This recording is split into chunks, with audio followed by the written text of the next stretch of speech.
Hello, Swivelheads. This is Greg Allison with Green Griggs. How are y'all doing tonight, with our Woden's Wondrous Woken World? Yeah, I'm trying not to use the word woken because it's got bad connotations these days, not what I intend. It's like, let's wake up to what's going on in the world kind of a show here. Hope y'all are doing well.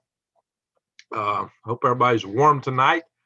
So for those that are just tuning in, what's this show all about? It's not a religious show, so don't, even though we pray to the greater creator, by the way. So don't get misconstrued on that. This show is a chance for my viewers, my subscribers, to be a community, to be family, to chat with each other, to ask questions of me. And there's a lot going on in the world today. So with all the separation we have in our world, this is our opportunity to get together. And I've noticed in the past, nobody can seem to chat when I do these live sessions from my computer until I say something. So I'm going to type in my chat session and see if we can get it kicked off here. We had 15 people in the room. Now it's dropping. Well, that's interesting. Okay, now it's coming back up. So let's hope the chat's going to work now. Y'all are free to chime in. And if somebody's unhappy, please say why. I just had a couple of people chimed out. Hello, Elton. How you doing? Elton Butterfield, one of our first and most regular. Now we're coming back up in numbers. Sorry that I didn't get out much of a notice. To do a 9 o'clock show is kind of a stretch for me. I'd really hope to do another program tonight on Texas. But I was spending some time talking to my daughter. He lives in Houston, so I'm a little late on that regard.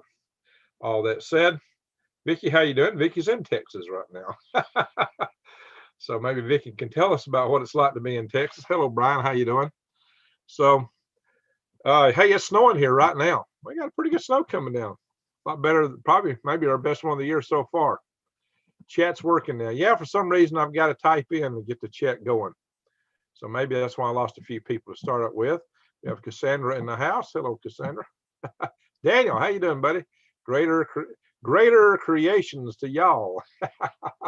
There you go. Yes, indeed. Vicki, I was waiting for you to start the conversation. Yeah, it took me a few minutes. I had a couple of little snags. I was going to start at 9 sharp, but the gremlins were kind of wrestling with me on the way in. Well, thank you, Antonio, asking everybody to hit the thumbs up. Oh, we have Rainbow Food Rocks in the house. Hello, Gil. So, hey, good to see you. Absolutely. It's good to have a good crowd here. Old as dirt, good to see you back. Talk about the electric prices and the amounts they have to rose to. I'll tell you what, my power bill went up last month. Normally in the wintertime, when it's really cold, it might go up to $400. It was over $600. Part of that might have been because I was using my running my well pump continuously. The well pump shouldn't have been much more than me running like the big fans in my greenhouse. So there may be some increases, but I'm hearing crazy stuff like electric prices going up 6,000%. Now I do know that they're charging more for some of the bulk transmission of power, and sometimes quite a bit more. But on aggregate, the public services commissions have to approve rate hikes. So I don't know how they're pulling that off or how they're managing what they're dealing with. But what we are seeing is huge shortages in supply in places like Texas. I'm going to do a show on this. I might film it tonight and post it in the morning. I had originally thought I'd do it before I got this show going. I just couldn't pull it off. I spent some time talking to my daughter. My daughter's in Texas. My daughter is having heat problems. It's not because of power. Now, their power did go out, but their primary problem is they bought a new heat pump, and they only got 2 heater strips with it, and it just wasn't enough for the weather they're getting. Now, mind you, in Houston, it just don't get that cold. She's lived there since 2009, I believe now, almost 12 years, over 11. And she says to me that they only had snow one other time, and it lasted a day, and this one's already over 3 days long. So, Ruth King, hi, Greg. This weather is crazy here in Arkansas. Excuse me, I got the hiccups. It is. Wise Isle. Forgot it was Wednesday. Yeah, I always try to do 9 o'clock on Wednesday, but it's been real hard for me to hit 9 o'clock. So if I don't hit 9 o'clock, it's not Woden. It's just Wednesday night chat. Woden's a 9 o'clock guy, he likes nines. And alliteration. So let's see. Vicky Salvage. I haven't stuck my nose out of my motel room in 3 days. Well, now you've seen some cold weather, Vicky. I know that. So interesting. Do you have heat, Vicky, in your room? Have y'all had power? Have y'all been out of power? Rainbow Free Rock says, action needed. Call and email House Speaker Rusty Bowers to demand he schedule for vote. Okay. And okay. To end the requirements to wear, something that our buddy Rex likes to refer to as face diapers. There we go. Good. Gail is one of our activists from the Freedom Restoration Foundation. And as is, I just did a video with another one of our key activists, and that was Stacy Zafficki. We're all in this Freedom Restoration Foundation, and we're on the board. And right now and I got another person I need to get involved in that who's expressed interest here, Cassandra. I need to talk with Cassandra. She sent me some text messages today vis-a-vis operations in Arizona. And Rainbow gives a thumbs up for Freedom Restoration Foundation. So guys, check out Freedom Restoration. To check it out, check my links on some of my other videos.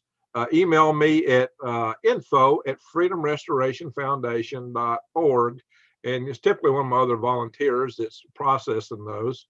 I don't know if y'all have seen Leanne and some of the video I've done. She does most of that work. I did a video with her because she took a little hike up to the Columbian District, if you know what I'm saying, on the 6th of a certain month, like last month.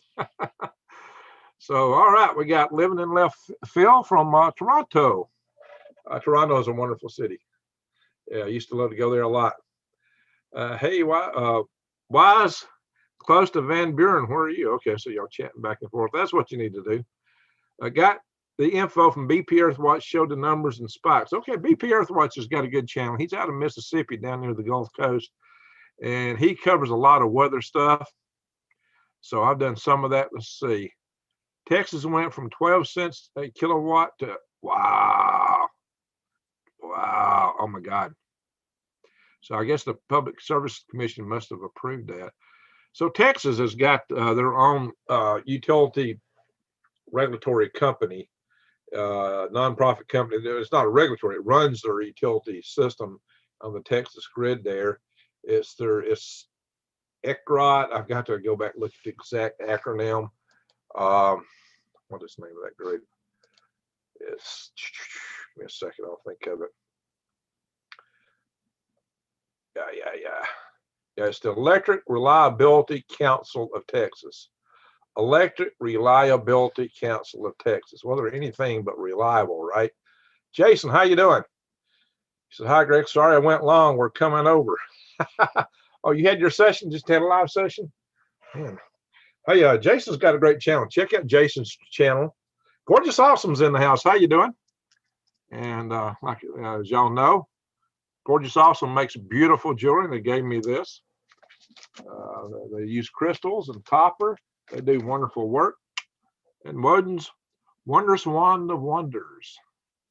Yeah, that's come from Gorgeous Awesome. Isn't that beautiful? On Applewood. They said an apple for the teacher. Epcot, says Daniel Tweet. Well, it's not quite Epcot. It's like ERCOT. Yeah, Epcot. It's pretty close. So, by the way,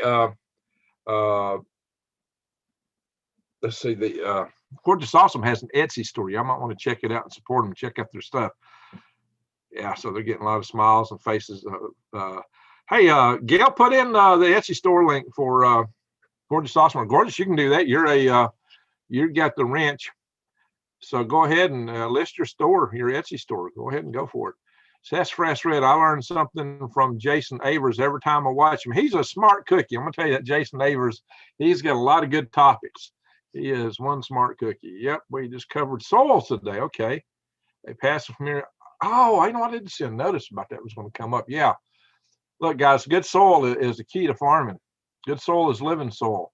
If your soil's not alive, you got a problem. Any book on organic gardening, that ought to be the first phrase in it when you open it up. It should start out with soil and should start saying good soil is living soil. If you don't say that, throw the book in the garbage.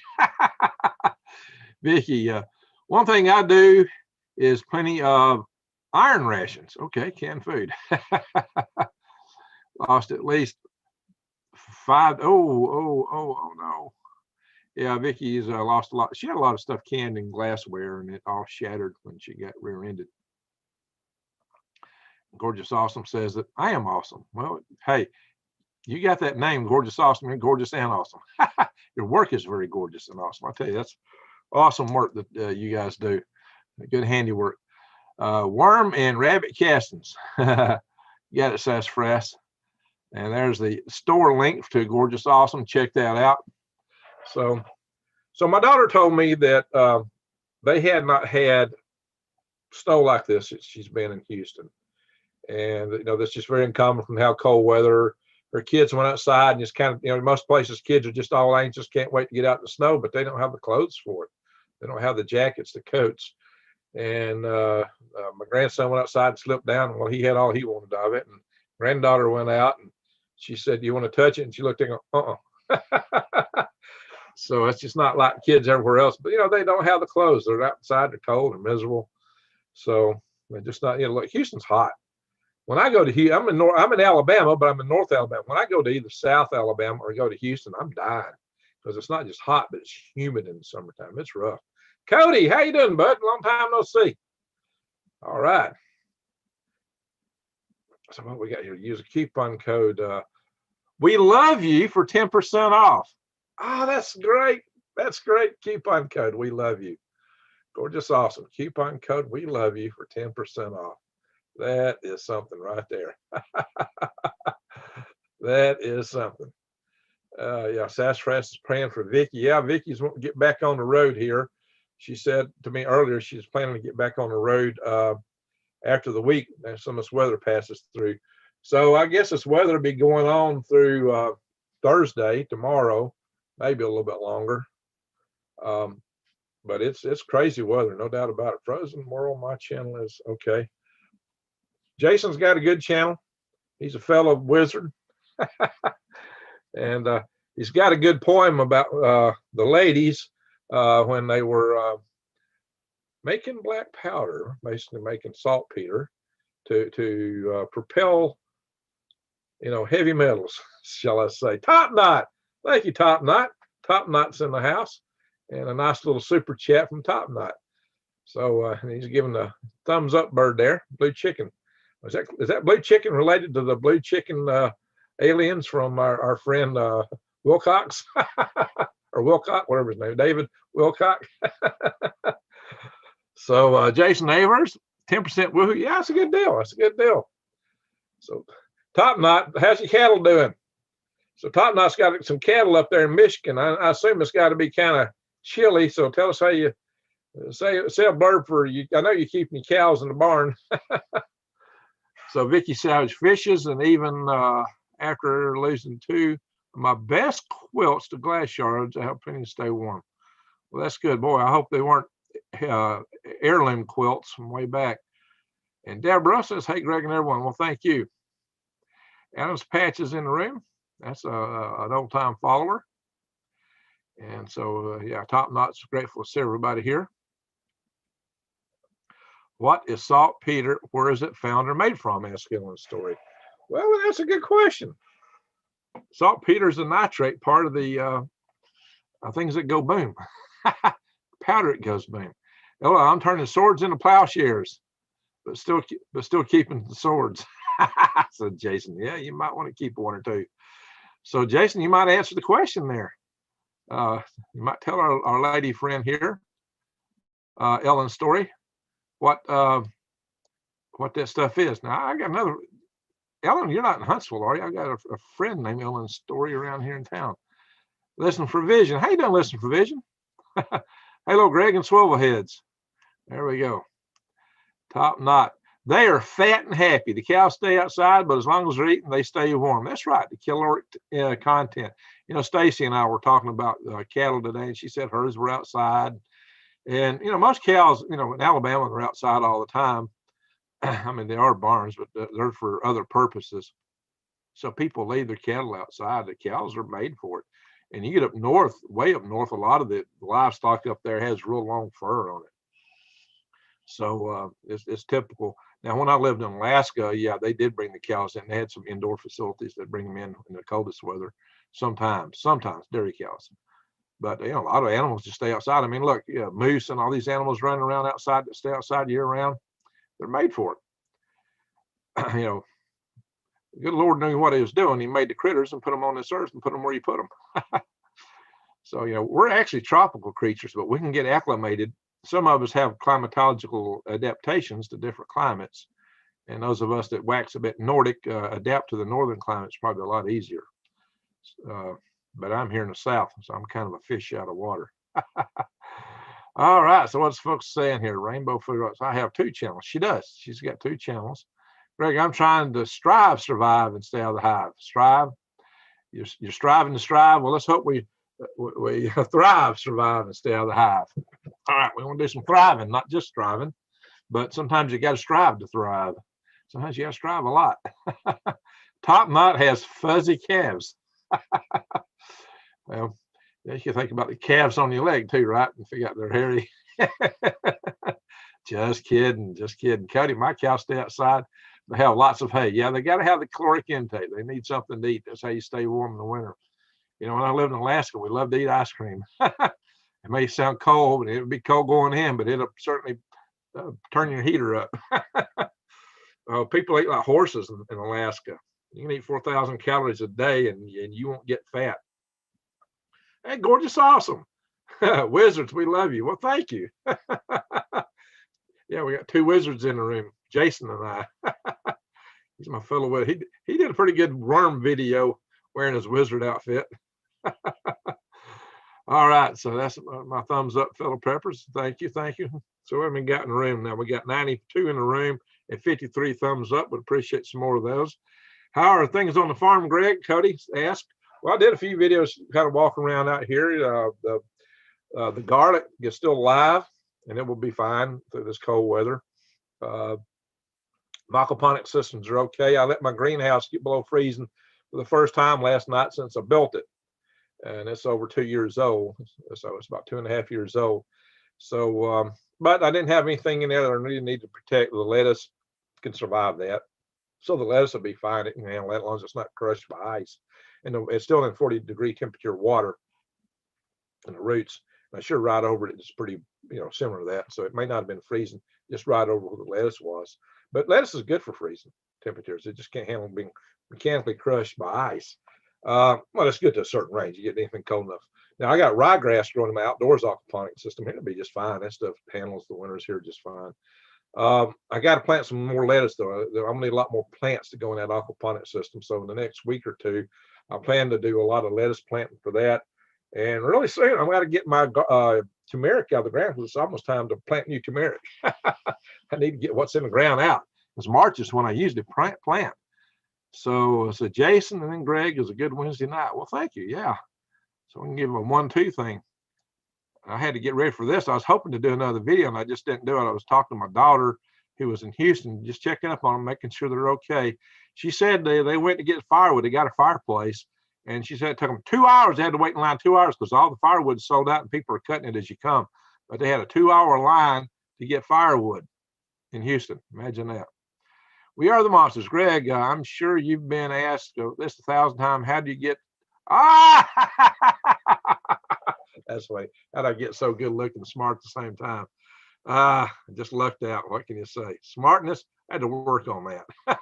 It's taken me a lifetime to get the proper humility, That's where your wisdom comes from. Sometimes you got to get knocked around a bit, because your smartness can go to your head if you let it, and it will. And sooner or later, life will serve you a good heaping dose of humble pie.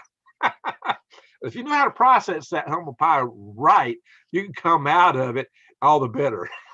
Some people can't handle it and they don't come out well. I hope I'm turning out right. Oh, we got another super chat here. Michael Sherman, garden, woodworking, and more. Please do a video regarding the Texas power crisis. 9,000 per net. Oh, wow. I will do a video on Texas. In fact, I was trying to kind of get it doing it tonight, but I decided to go ahead and do this because we haven't done this session in a while, and I didn't think I had time to just start a 10 o'clock session. I've done some 11 o'clock midnight. I could have done that. So I will probably do a video late tonight and air it in the morning sometime on it. So I was going to do a video just on why it happened and my angle. What's really catching me, I can tell you a little bit about what's behind it. The pricing will just be a function of shortages, so the supply and demand, but that's extremely high. I don't know what the veracity of that is, but we will definitely research it. So yeah, let's see what else is cooking here. Is somebody else give me? Oh, we got, yeah, Gorgeous Awesome is good here. So Rainbow Food Rocks, Sweeps Go sure is. Everyone please pray for my sister-in-law. Oh, okay. Yeah, all right. So we need to pray for everybody in Texas, guys. Even Greg says, Jeff Outdoors, how you doing? So, all right. Basically what's happening in Texas is supply and demand. They are shy of something like 43 megawatts of power, I believe, but there's about 45 megawatts that's offline, 30 megawatts of which is coal and natural gas. Now some of that maybe they apparently shut down to do maintenance in the wintertime, which is short-sighted. Why don't they do it in spring and summer? Why do they do it in the wintertime? You have their peak seasons in the summer, so they're gearing up for the summer. But you got to consider you might have a peak in the winter, like just happened, especially since this happened in 2011. And they had outages then, but this is worse than 2011. They have more capacity, but the demand is even higher. Of course, everybody says we got global warming, so we shouldn't have to worry about getting cold in the winter no more. Al Gore said there wouldn't be no more snow by now. Did he not say something like that? So yeah, well, okay, Al Snore.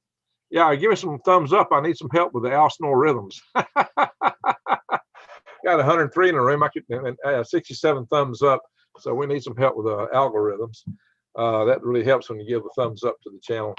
So so we're shy on production capacity. Now there's 15 kilowatts, 15 megawatts of that is wind turbines that are down.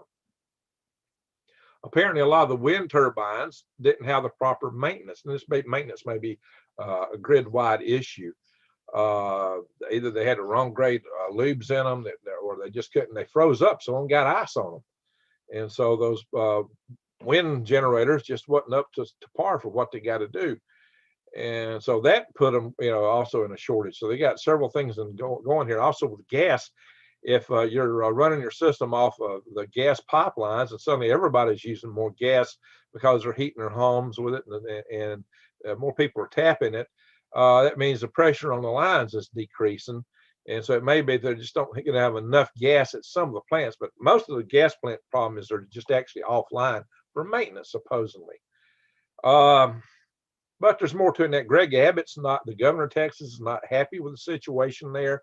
And he's called for an investigation of the Texas Electric Reliability Corporation there. So, which is supposedly a nonprofit corporation, but I'm sure like the National Electrical Reliability Corporation for the United States, it's probably a corporation that it was created by the utilities themselves. So it probably belongs to the utilities. So nonprofit is kind of a misnomer. They probably lobby and everything else, just like NERC does. NERC creates all the regulations that their client companies have to abide by, sends them to the Federal Energy Regulatory Commission, who just rubber stamps them. That's the most incestuous of the typical revolving door incestuous relationships that exist between regulators and regulatees, between the regulator agencies and the companies that they're supposed to regulate. We see that in the federal government, that they're serving the companies and not the people. That's why I'm not a big fan of your three-letter agencies right now. And a lot of the science that they put out, a lot of their so-called science is done with a heavy finger on the scale to favor those who have an agenda.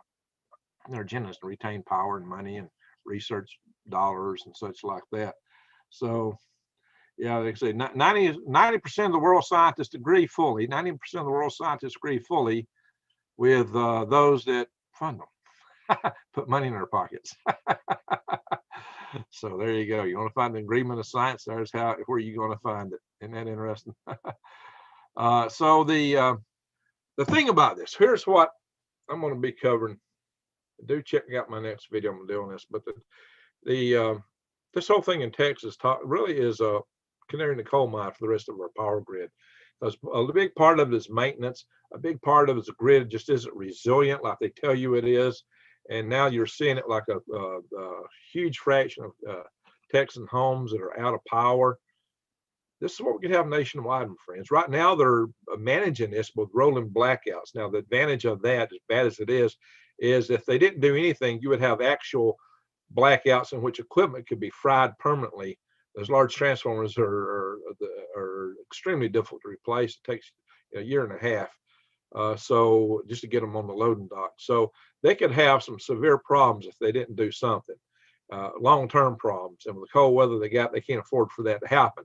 The power grid is the biggest, the U.S. power grid is the biggest, most complex machine the world has ever seen it by mankind anywhere and everywhere. It is huge because it actually is set up and fine-tuned where it actually supplies exactly the amount of power that's on demand. So the consumption and production are equal. But now what we've got to is a point that the production can't match the demand. And so we're having big problems. Well, they should have foreseen for this. They should have had margin in it. They should have known that occasionally on the winter things are bad. But some of these electric companies, they don't care. They're not looking out for you or me. They just don't want to spend any money. They want to keep everything low profile from themselves. And they put the public at risk. And the whole power grid is at risk because of that kind of philosophy and the actions of NERC and FERC and their incestuous relationship with each other. So these are things that we're going to have to deal with. These things are pushed for. You can see my many videos of power grid defense. So I'm going to be hammering on that in this next video. All right, enough said on that. So let's see what else everybody's saying. Well, I can say, Greg, I love Greg's info personality. Well, thank you, thank you. We got a Greg Allison Love Fest tonight. Well, how can I complain with that? All right, guys. So let's see what else has been said here. Jason Sassarus out of Settle. Okay, I'm talking to old as dirt. Talking to Michael Sherman. Go to Pray. Okay. Rainbow Food Rocks. Ellen Story. We are in the crossing. Cosmic actors are responsible for the extreme weather. See the Hopi prophecies. Yeah. Jason, you are such a big sweet tater. That's red. You guys are funny. So, guys, this is what this room's all about. It's about community. It's about chatting with each other. For anybody just coming in here, you need to know that. So, Badger Report. Hey, what's up, Badger Report? I love that name, Badger Report. That's a good one. Chris Son Leichner. Tell me if I missed that. I'm currently reading Angels. Don't play this harp. You know what that's about. So, gorgeous, awesome. Oh, is Gail leaving or are you leaving? Gail, oh, got to go. Okay, Gail's leaving. Thank you, Gail. Appreciate you joining us tonight. Bye-bye. Says Fresh Red. Why can't we use renewables in the summer and fossil fuels in the winter? Well, we need enough overall capacity and it needs to be kept online. So that's a good question, but you know that the companies probably won't want to do that because that means they'd have to maintain more capacity than they want to maintain. So you'd have to regulate that into the system to ensure you got something like that. Now, some renewables are okay in the winter, but yeah, they are better when you're not freezing, apparently. My Light of Hope, Ruth King. I hope he doesn't just skip over your question. Uh-oh. Guys, okay, I'm trying to read all the questions, but I missed some things. All right, so Light of Hope had a question. Let me scroll back up. Look, guys, I do more than Light of Hope. And all right, who's the other one here? Ruth King. Light of Hope and Ruth King. All right, I'm scrolling back up here. Scrolling back up. Back up there. Oh, Ruth King. Greg, since this winter is so big and extreme, is there any chance it could be HARP activated? I understand his HARP was shut down. That's one. So what is Ruth King and Light of Hope? Let me find that one. I'll talk if you ask the same kind of thing, maybe I can address them together. Where's Light of Hope at?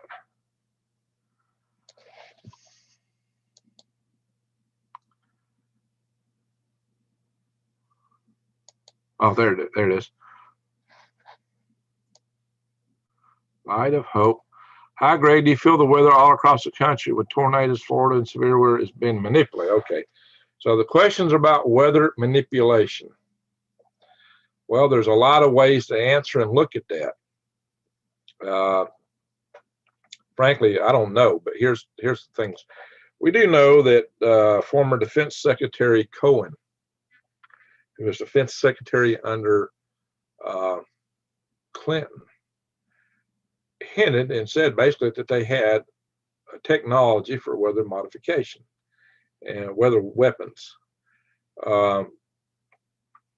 And, you know, Zbigniew Brzezinski years earlier was calling for the development of that kind of technology 20 years earlier. And then Cohen basically come out and says, well, we got it. Well, you know, they had enough time since Cohen was in office to fill it. What is it? Where is it? HAARP is the suspect a lot of people talk about a lot. HAARP is in what, Galena, Kansas, Galena, Alaska, which is, I don't know if I pronounced the town there right. I've probably driven right by it before they built it. When I drove up from on the Richardson Highway, when I drove from Anchorage toward Fort Greely, I would have passed by where that place is sited at. They built it. You know, there's a limitation of how much. So it's an atmospheric heater. An atmospheric heater heats up a bit of the atmosphere. And as it does so, it would bulge out and it would change some of the jet streams, and things do kind of converge in the polar regions.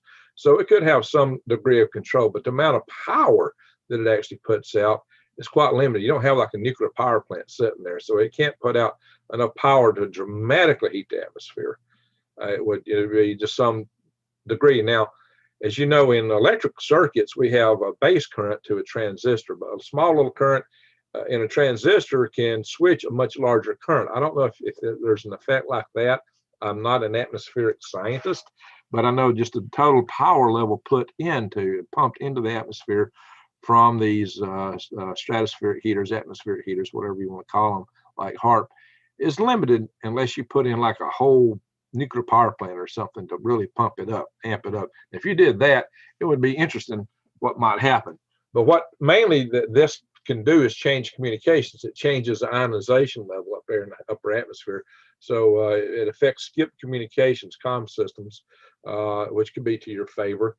Most of the weather modification has included such things as silver iodine to seed clouds for rain or any kind of dust. Particulates can do that. If you put a dust particulate in the atmosphere that the water droplets can coalesce on. So there's been a lot of research into that, and that's an old technology. It's not breaking technology.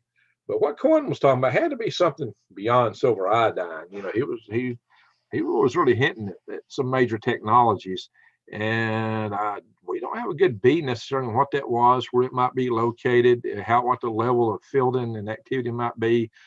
So that's kind of hard to talk to. I don't have the answers, to be blunt about it.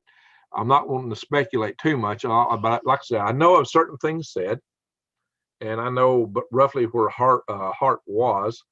I had been told they'd shut it down or turn it over to another agency that wasn't that active now. Of course, that could all be a cover. I don't know. But you know, it's hard to do anything in Alaska without a lot of people knowing about it, because Alaska's so small in terms of population. It's hard to keep secrets up there. All the wives know each other in some of the small communities. And oh my gosh, when I lived at Fort Greely, I knew everything about every guy that had a wife that I never wanted to hear. So his mind told me all about it. It's like, please, I don't want to hear it. No, I didn't want to hear that. Oh my God. Yeah, they talk.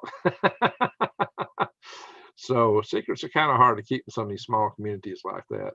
I don't know though, what's really cooking there. Cooking might be the right word, right? Like I said, it might be that you've got an effect like control of the base current to a transistor.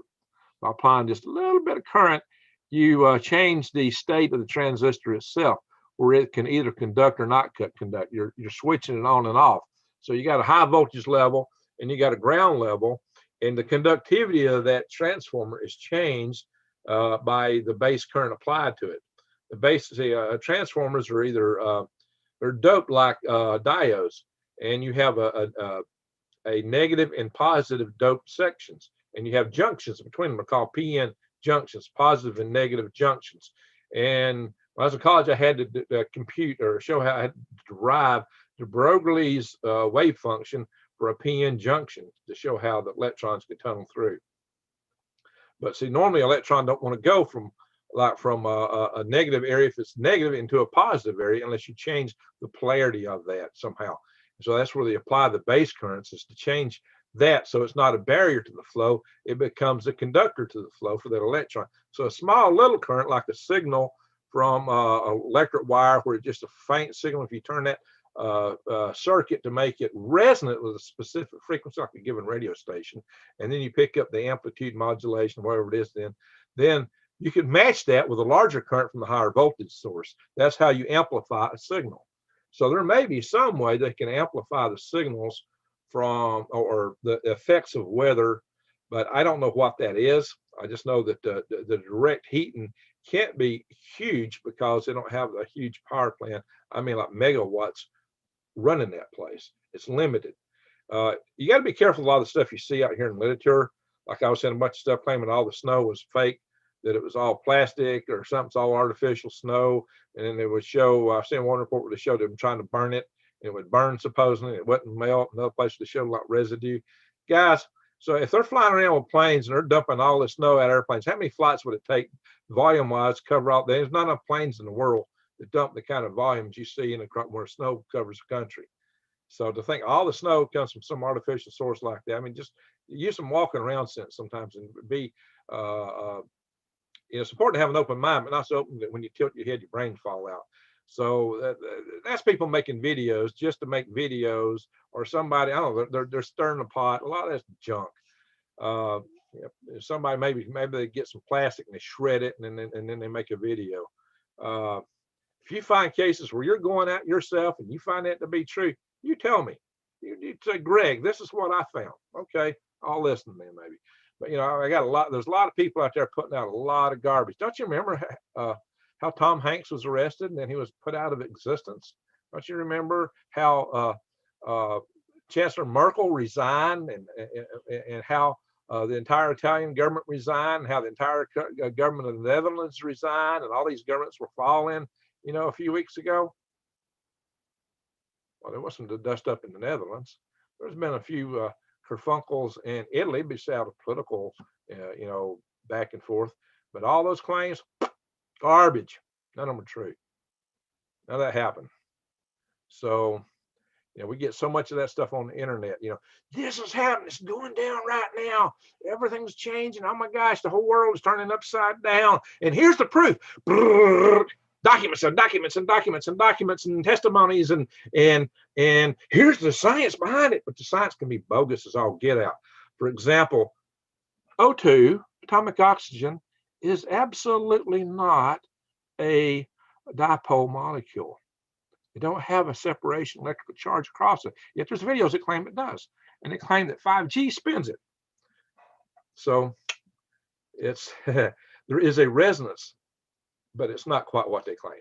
So there's a lot of stuff where they'll grab on something, little thing, and they will inflate it. There might be some little truth to this, like there is some resonance in there, but it's not what they claim it is over here. They blow it all out of proportion. I'm seeing that happen a lot. It's usually people that don't know science, but then sometimes, don't go to medical doctor for physics, okay? Medical doctors don't know jack diddle about physics. I bet Jason will attest to that. I'm surprised they know anything about medicine. All right. So the long answer is no, I don't definitively know. And I can't say that the weather's not being tampered with. There is technology out there supposed to do it, but I'm really thinking this is natural. And because we have effects of a grand solar minimum, because we've had a cloud nucleation from increased cosmic rays hitting our atmosphere. It may be that we're also having some other greater than normal cosmic ray source, or some indications of that cosmic rays are on the increase. It may be in part because of grand solar minimum. There may be other contributing factors to that too. Now, some are projecting that we're going to have a very active sun cycle this next cycle because the last one was so short. Time will tell. The majority of scientists don't go along with that. If the majority of scientists don't, then you might expect to see more happening in the direction of the grand solar minimum. But then your climate scientists don't buy that story. So, Well, of course, what did I say about, 90% of the scientists totally agree with the sources that, come from their funding. So we'll see. All right, let me catch up on comments. I got way behind on comments with that long answer to that. So let me try to see what else is in here. Pardon me, sometimes I do skip over some comments, and I apologize for that. It's not intentional, guys. I can't read every one of them unless I spend a lot of time. Sometimes I do that, but sometimes I'm trying to just get along in a hurry here. It's a sham called science already. Well, not all science is a sham, but you can do a sham in the name of science. So the scientific method is a very good method. The question is it followed? Is it followed, and how well followed is it? Are there other influences? The so-called independent labs that should be verifying stuff. Are they really independent, or do they have their hands in the cookie jar? Vicky Savage, Greg, no, the quilts were not heirlooms. Well, I'm glad to hear that. Seeing stars. Let's see. Oppenheimer. Whoa, what happened here? Oh, was Oppenheimer Ranch in the house? Did I miss it? You probably caught me. Let's see. What? I can't scroll. What's going on with my scrolling here? It's not working too good. Did I miss? There it is. Yeah. All right, Diamond. All right, Diamond, chime in, Diamond. I'm sitting there talking about grand solar minimum. Space weather affects Earth's weather. It does, absolutely. I actually had space weather in my session last night. I was only talking about asteroids. So, all right, we got $3 from Oppenheimer Ranch. Yay! All righty. Thanks, Diamond. Appreciate it. Appreciate it very much. So am I down to the bottom? Yeah, I'm down to the bottom. Okay, so I caught up on comments. Wow, y'all were being quiet while I was running my mouth. Okay, Diamond, tell us something. I got to get you on my channel here, buddy. I've been on your channel a couple times. I need to get you on mine. Tell us about your research. We can talk about the Vostok cycle. Diamond's got, he's done a lot of good stuff on the Vostok cycle, which you can see in the ice cores. The ice cores don't lie. I mean, what's there? That's data. So that's how, sometimes, scientists can conflab things, and they can, stretch things. Like I said, put their finger on the scale on the test, but there's some things that are irrefutable. And those ice core samples are irrefutable. And they tell you of cycles in the weather. Now, it looks like the cycle is stretching out. So it's not every year is exactly the same, every time frame, but you get the same phenomenology. But it seems like it's spreading out, Diamond. What do you think? Tiffany. Hey, Tiffany, how you doing? Happy birthday. Happy birthday. Well, thank you, Pyramid 7. We have $3 there. Thank you so much. And Vicky Savage, Big Pharma subsidizes every accredited medical school. Amen. Amen. Who started Big Pharma? The Rockefellers. And they started AMA, and they had that they owned the oil companies. They want to be able to make medicines from their petroleum. So, Badger Report, I love your Wild Fortune videos. Yeah, well, thank you. Diamond and Rex plus the great Grand Poobah of Wizards, Green Gregs. Is Rex in the house by any chance? If he is, I'm gonna. This will be crazy. Diamond saying nanos. He's paying Rex for us tonight. All right, that's good. Diamond is playing Rex. I appreciate it. Jason, many researchers are also very specialized. That's true. That's a PhD. What a PhD means is that you can produce a dissertation, that you can do a research paper. Now you got to be able to drill in real deep to do that, which means you can concentrate and focus real deep and go really deep on something and do hopefully an excellent job. It don't mean you know jack dill about anything to the side of what you bore down deep on. Sometimes they don't, sometimes they do. But just because you're extremely smart in one area don't mean you got any expertise outside of that area. Now here's my analogy. Everybody is born with 100 billion brain cells. You can consider your brain. You're just awesome. Thank you. Oh, we got a bidding war and donations tonight. I love it. You guys are awesome. I have the best followers here. Adam's Patch. Wow, $5. Thank you. So, all right, here's my analogy about the human mind, the brain.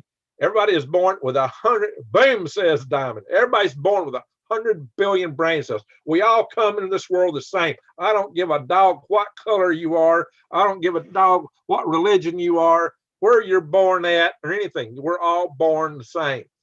And what happens is as you grow and how you're socialized and how you use and program and network this neural net computer between your ears, your brain. The brain is the physical device. Your mind is more spiritual in nature. So how you program this thing is where it takes you. Now you can take that sand and you can make a lot of mounds out of it. And those mounds are your areas of expertise. You can spread that sand all out equal. Or you can take that sand and make a real tall spiral right in the center. That means there's nothing around it. Now the prima donna knows he's real smart right up here. And he probably is. He's piled all the sand in one pile. Don't mean that his rose-colored glasses don't have them off a bit. But this person specializes in this one area. So they get that sand piled up real high, and they're really smart right here. But if they put all their sand in this one pile here, outside this point, they don't know anything. They know nothing at all. But the prima donna, because he's as smart here, he thinks this level of knowledge extends over the whole volume of the sandbox where he knows nothing. Part of the humility in life is learning what you don't know. Learning what you're not so good at. So, and some of us are jack of all trades. We learn a whole lot of different stuff. It don't mean that we're the experts in everything out there, though. Far from it. It's good. Can do them all, but good at nothing, or something like that. The jack of all trades saying. Must increase chi. There we go. Pyramid 7. Good to see you here. So, all right. Oppenheimer Ranch at Jetsy. Okay, what do we got here? And Jesse Leanne, how you doing? Exactly. My husband is super medical smart, but dumb as a rock on street smart. So exactly, mechanical wise. Yeah. If you're a big bookworm, you may not know anything. You may not know your way around a crescent wrench. That's easy to use wrench because it's adjustable, right? Or your just your regular mechanic wrenches. I'll tell people, when we start talking about quantum mechanics, I go, where's my quantum mechanic wrench at? So Pyramid 7 is getting a laugh. That's good. That was a nice to get together tonight. Well, thank you there. We are monsters. So I hope I answered the questions that were asked about the climate and about the weather control as best as I can. And my ultimate answer is I don't know. I know technology exists. I don't know that's being employed. HARP could be like the base emitter for a base current on the transistor, and maybe it can throw some bigger effects, but the amount of power it actually puts in the environment is not that great. But it does do some heating, atmospheric heating at the stratospheric level. So what can that do? Now, there is one more aspect of that, and it's resonance. If you find a resonant frequency of something, and you start tapping it at that resonant frequency, and you just keep tapping it, pop, pop, pop, pop, pop, pop, pop, that energy builds up over time, pop, pop. Every time you tap it, pop, and it comes back, hit it again, comes back, hit it again. Pop, like a string, pop.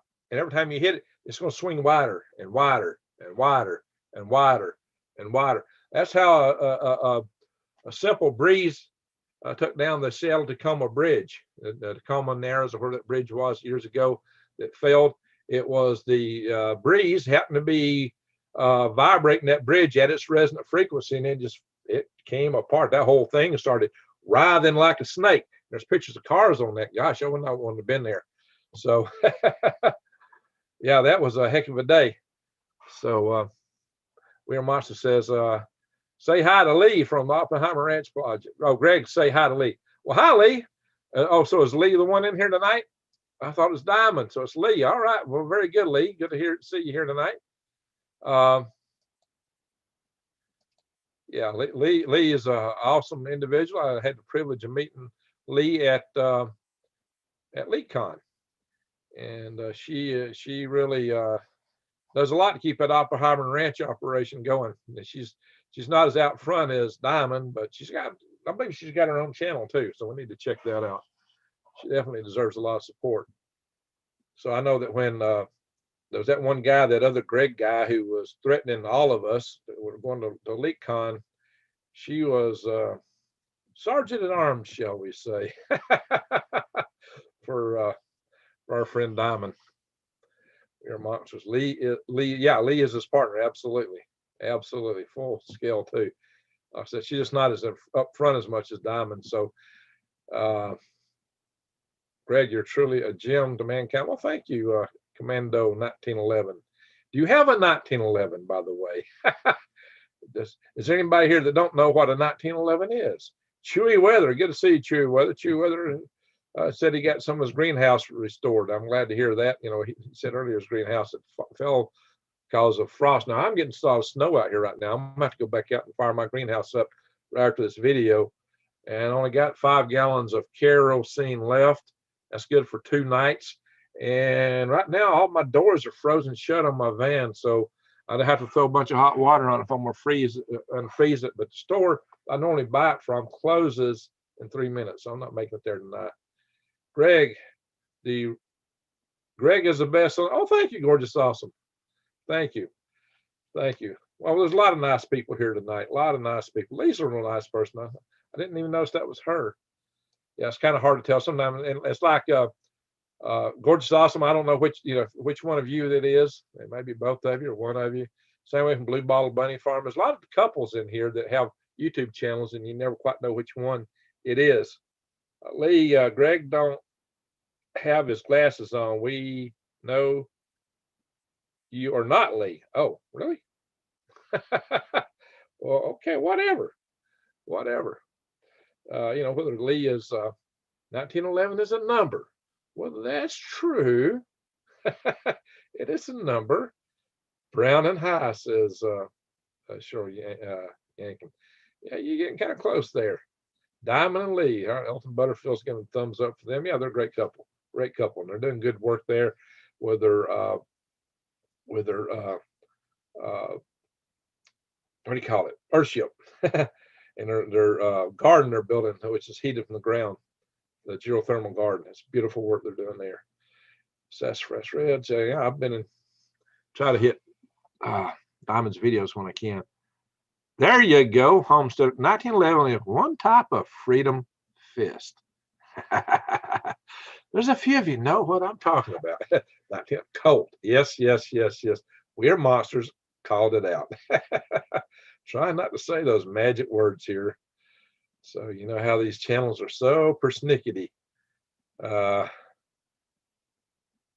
righty. So we got what else we got here? Is a model and a date. Well, that's true, Michael. It is a model and a date.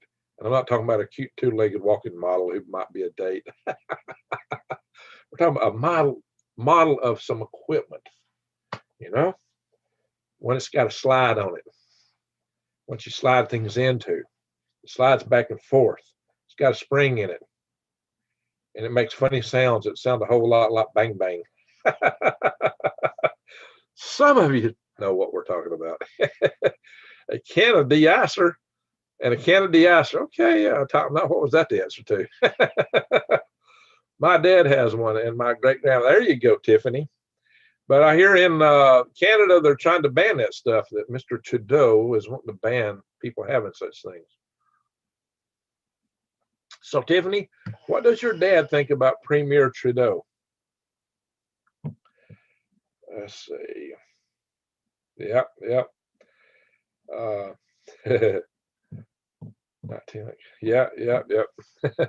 Some things I don't want to say directly, guys. So, JR, glad to see you, Greg. We just finished watching Mike on AGWN channel, and you guys, an Ice Age Farmer on top 3. Stay safe and warm. Oh, thank you. Hey, I just was sent an email to Ice Age Farmer. He answered me last night, and I just replied to him. I don't have my computer plugged up. I thought I did. It's losing power here. This guy is. And I don't know, he might have replied to me already. We are discussing the prospects of doing some joint videos, Mr. Christian and I.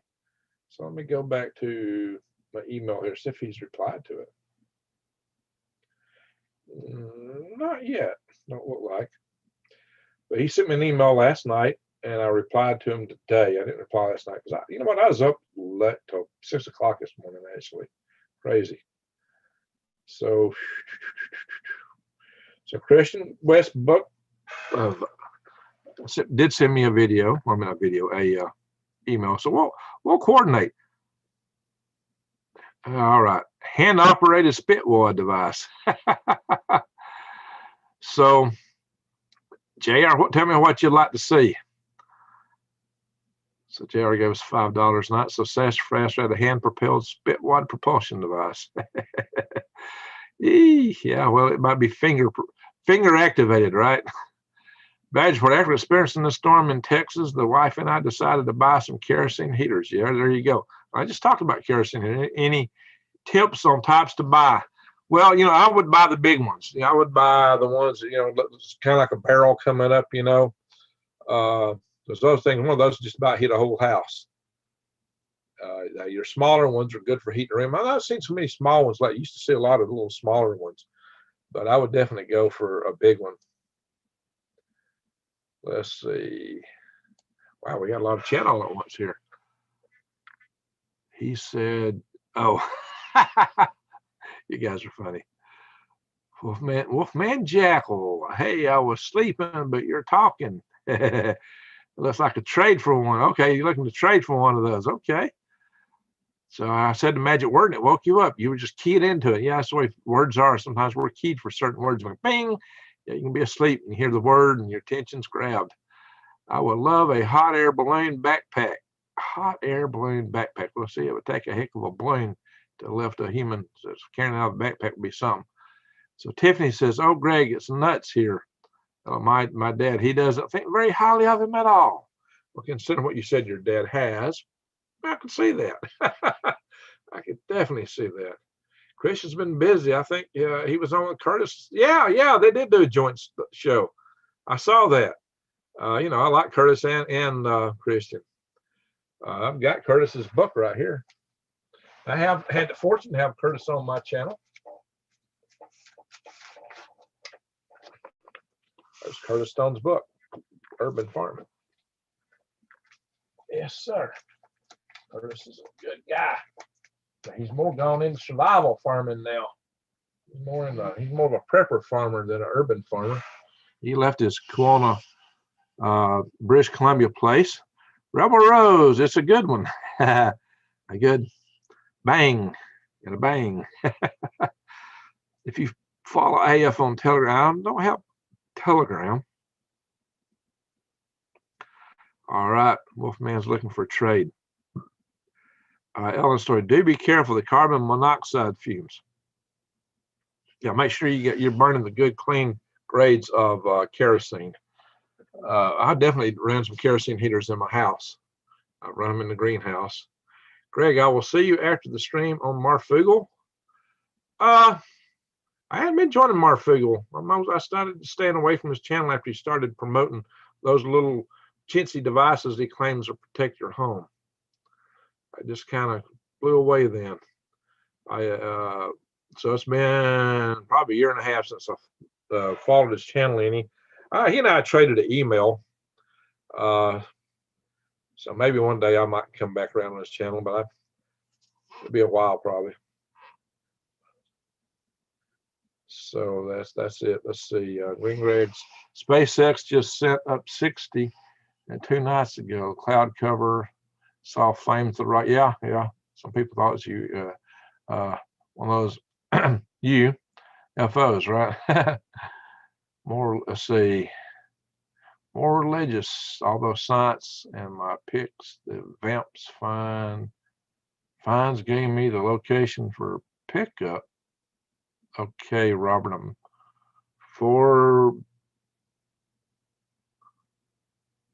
I'm not following you quite there. Maybe dense tonight. So Elton, thanks, Greg. Good night, folks. Well, good night, Elton. Back to the salt mine. Hey, somebody last week showed us a place in Missouri where it's got near Joplin, Missouri. That's got 25 acres underground and 35 above ground for sale. I mean, it was a big mine underground for like $160,000. That's a deal, guys. That's awesome. It's better than kerosene. What's better than kerosene? Standing foot? What did I miss? Delta Junglee says, oh, let me go back up. What did Delta Junglee say? I made a viral post on Reddit today. Well, good for you. Delta Jungly. That's kind of like Delta Town or Delta Junction, more like where I used to live next to. Delta Dawn, what's that flower you got on? Could it be a faded rose from days gone by? Okay, my voice crackles. My bad paracopter. Ooh. And did I hear you say he's meeting you here today to take you to that mansion in the sky? Let's see. God bless everyone in Texas. Amen to that, Delta. Well, definitely. We said a prayer for him, I believe it was last night. Tiffany says, Greg, do you know Cyrus Pastra, CEO of the AI organization? No. What is this artificial intelligence organization? You have to tell me more about it. I actually had the privilege to take Marvin Minsky to a drugstore once. He was one of the fathers of the whole field of AI. Go look up Marvin Minsky in Wikipedia. Just read all about him. Fishes and lows. I'm surprised with all your weird weather. They launch SpaceX. Well, it's down in, probably launched that thing down in Florida. Clean diesel fuel, Greg. I don't know if I'd put diesel fuel in a kerosene heater. I think the proper fuel is called K2. I believe that SpaceX is a simulation. People go to Mars, they'll be all be wearing it. Nah, that ain't happening. Well, first off, they haven't seen anybody to Mars yet, but if they go, they're going. You can't slip VR headsets on people and them not know it. If the New Madrid fault does its thing, it will break those dams around the land between the lakes. So at least 300 miles of water behind those dams. Wow. I wouldn't want to be downriver from that. That could be ugly, very ugly. Well, they're saying it could rip the power grid, the grids that reach across the country back and forth and cause a huge grid down just from that. All right, Dr. Jungly, like the song. I got song, yes. But We Are Monsters was really worried about me. Greg's been drinking that worm juice again. I can tell he's singing. Oh, my gosh. That will be a earwig now, Delta Dawn. He's trying to warn the world about China and 5G and AI. Oh, okay. All right. And so his channel is AI. Well, we do have plenty to be concerned about in that quarter. That's why I talk about the Hive. I did a couple of videos on the Hive and introduced a term called the Hive Tech Arms Race. I'll have to go back to the topic. Well, kids got to go to bed, says Sassafras Red. Well, good night, Sassafras Red. My parents used to sing it when I was a yonker, says Wolfman Jackal. The Delta Dawn song. Okay. So, let's see. What's going on with Delta Jungly again? Hope I didn't scare them. 810. All right. Let's see. Ellen's story says, what am I doing? Typing? Well, look, you did a little bit there. A little bit of typing. DARPA stuff looks very similar to the Simpsons machines. I used that as a thumbnail for a couple of my videos about what went down, last month. The cartoons and Simpsons machine. One of them had Doomsday as being, synonymous with Inauguration Day. And yeah, they had those machines going running around. There's yeah, it's kind of interesting. So I got one from my son a few months ago, says Rebel Rose. We could warm Texas up, what with all the hot air I'm spewing. Ringreg's weather was not optimal for launch. I believe it's why the booster missed landing on the barge. Oh, they didn't make the barge? You know what? I hadn't watched. I've been busy with my day job today. I had a lot of stuff I had to roll out. In fact, I got to get back and kind of put a finishing touch on that before midnight. So, Daniel tweet, San Andreas Big One will liquefy the levees in San Francisco drinks from. Oh yeah, San Francisco will be in trouble again. No, that's what you get liquefaction. What's called liquefaction. Liquefaction is where the ground shakes such that it's just, it's vibrating so that any materials thing is just going to sink down in it. So it's just like it's liquid, like what solid ground turns liquid. And big buildings topple over, they sink down into it. It's a very ugly situation. And around San Francisco, a lot of that area was built up with landfill, and landfill easily slips into they call it liquid. Yeah, that word I found it a minute ago. Liquefaction. I got that brain lock in my head rattling around. A organization on YouTube. He's warned all levels of gov. China's control. Yeah, China. We got to really watch China, guys. I do warn about that. China is really developing technologies that are scary. All kind of control technology. Don't read most of my comments. I say things outside of Overton window. How about Overton Mountain? We talked about the song Overton Mountain once upon a time. Y'all remember that? Ooh, ooh, ooh. That little tune going on in there. Thomas Weary, okay, Vicky. Last time New Madrid cut loose, literally rang bells in Boston. Yeah. And Mississippi River ran backwards. Yeah, that's could be a big event. A big event. No Operation Popeye. Let's see. Short answer: why MP shields don't work. Thanks. Okay. Comes in a junction box. A little plastic junction box. It's full of cotton, so you don't see the components in it. Components in it are just cheap components. There are better systems made by Siemens of the same ilk that use a little better components, but still, if you go to your textbook, and I did a video on this, by the way back, and I went to the sites that were selling similar higher quality systems, and I went to the sites where they talk about installing them, and they will tell you flat up that you get voltage division with these systems. So what they're telling you is this little box with wires the size of speaker wire is going to stop the huge voltages, which can be like 200,000 volts per meter of an EMP. When I was in the military, they taught us this, that when an EMP comes, you have to have at least one radio set at all times in your, I was in the Signal Corps. You had to have one radio set completely unplugged. You couldn't have any wires facing each other. You had to have the cables removed. You had to take, not just unplug, you had to actually remove the cables because the spark would jump the gap. Now, if you've ever seen the big power stations where they have these big arms they throw when they open a circuit, they throw these things through the air 20, 30 feet. And if you'll watch, you'll see that arc follow that switch as it's opened up for several feet, way off, like a dozen feet, ginormous bolt of lightning, because that electricity does not want to stop flowing.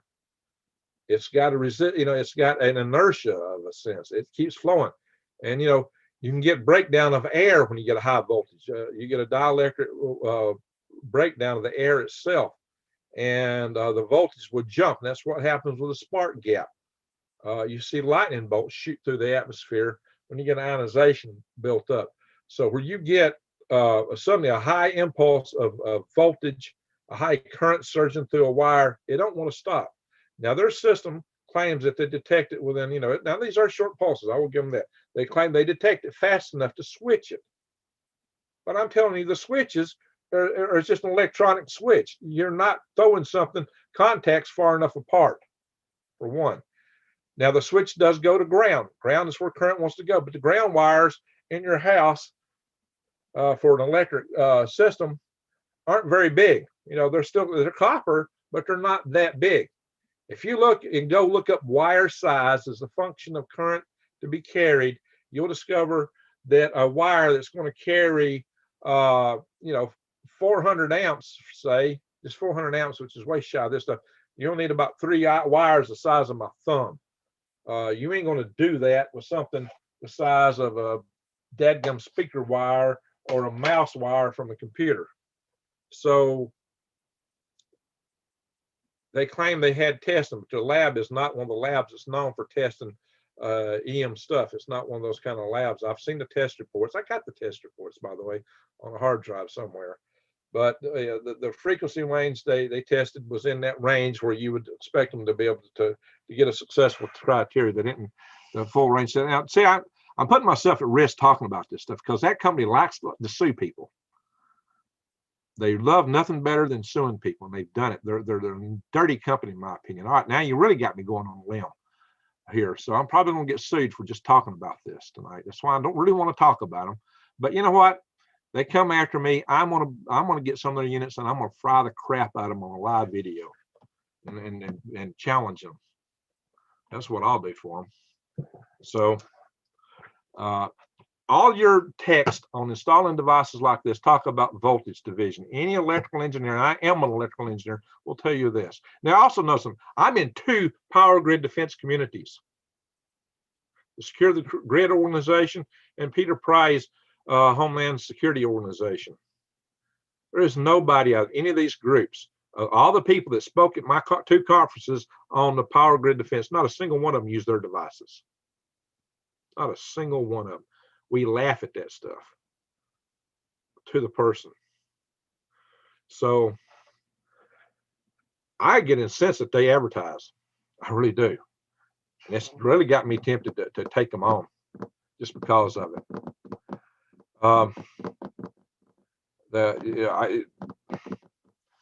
That company just irks me. I'm really considering just taking them on anyway, and buying some of those things, just frying them for the fun of it, and then let them dispute me then. But they got so many people thinking that's such a solution.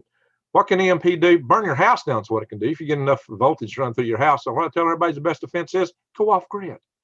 Go off grid. Not putting some cheap chintzy little plastic junction box with some cheap components of potting material over them. It might cost them $5 and they sell it for 400.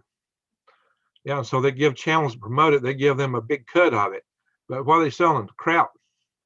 Overpriced junk, in my humble opinion. All right, well, I'm really going on a limb tonight now. But guys, another thing, if the EMP hits, so what are they worried about? The EMP does hit and your house burns down, there ain't going to be no loggers, there's going to be no computers, there's going to be no communications, you're not going to be able to sue them. So they tell you this will work 42 times. This will protect your home from EMP 42 times. That's a joke. Well, for one, the grid's going to be fried at the first EMP. There's never going to be a 42 time. So that's such a joke. That is such a joke. Your house is probably going to burn down the first time. So, but here's nothing. A lot of people think that just because they got this, they will continue to have power. The grid's going to be fried. Let's say the darn device did work and your house didn't burn down. You're not going to have power. The grid's going to be fried. And they claim they're protecting the grid with these things. No, they're not. The grid's not protected. Absolutely not protected, 100%. So, guys, it's a shame they got hundreds of people working that company, in my humble opinion. It's a shame. So, wow, so a whole lot tonight. So I suppose there's somebody in here tonight that works with them that's probably going to be running this stuff back. They probably monitor me because I cover power grid defense quite regularly. But guys, I'm not going to back down I had a buddy who's got a PhD who backed down when they threatened him. If they threaten me, I'm going after them. I'm just on the verge of it. I will make it a big case. I'm going big time public. I will fry the crap out of their stuff on video, and I will put it out there. Even if they take down this channel, I'll put it on other channels. I'll put it out there all over the place. I'll end them. I'll bring them down if they come after me. So they better leave me alone. They better consider their days limited if they come after me. So there you go. I don't scare so easily. Green Greg's is not going to be a chickening down like that. So anyway, I'm not out banging on. I only talk about it when I'm asked about it. Right now, I'm not out banging on them. But if people ask me, and they ask me directly, I got to tell you what I think. I am an electrical engineer. I work system safety. Okay. And grounding and bonding is one of my top areas that I've discussed in my system. Oh, voltage division. Let me explain voltage division.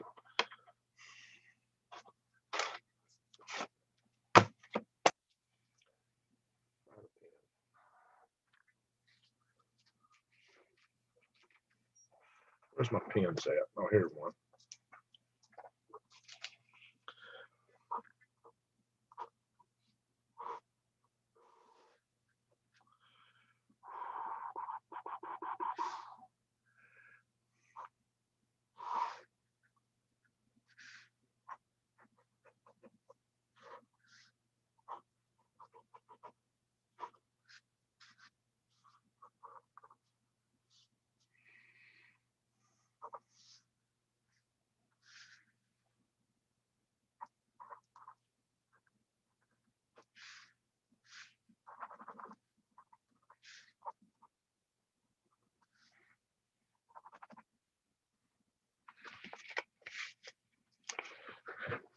You got a voltage source, a battery. It's 100 volts. You got two resistors in parallel to each other. They got the same voltage across each one of them here, because this is one voltage all the way across. This is one voltage all across. If you had a resistor in series, it would have a voltage drop across it. But these two resistors both have the same voltage drop across them. So let's say this is the ground. You just got a big copper wire here, but you opened this circuit, but still got a spark gap in here. So and so there's going to be some spark jump in this gap, because this wire really is not that big. It's not as big as this pencil. You need a much bigger wire to carry a whole lot of current to ground.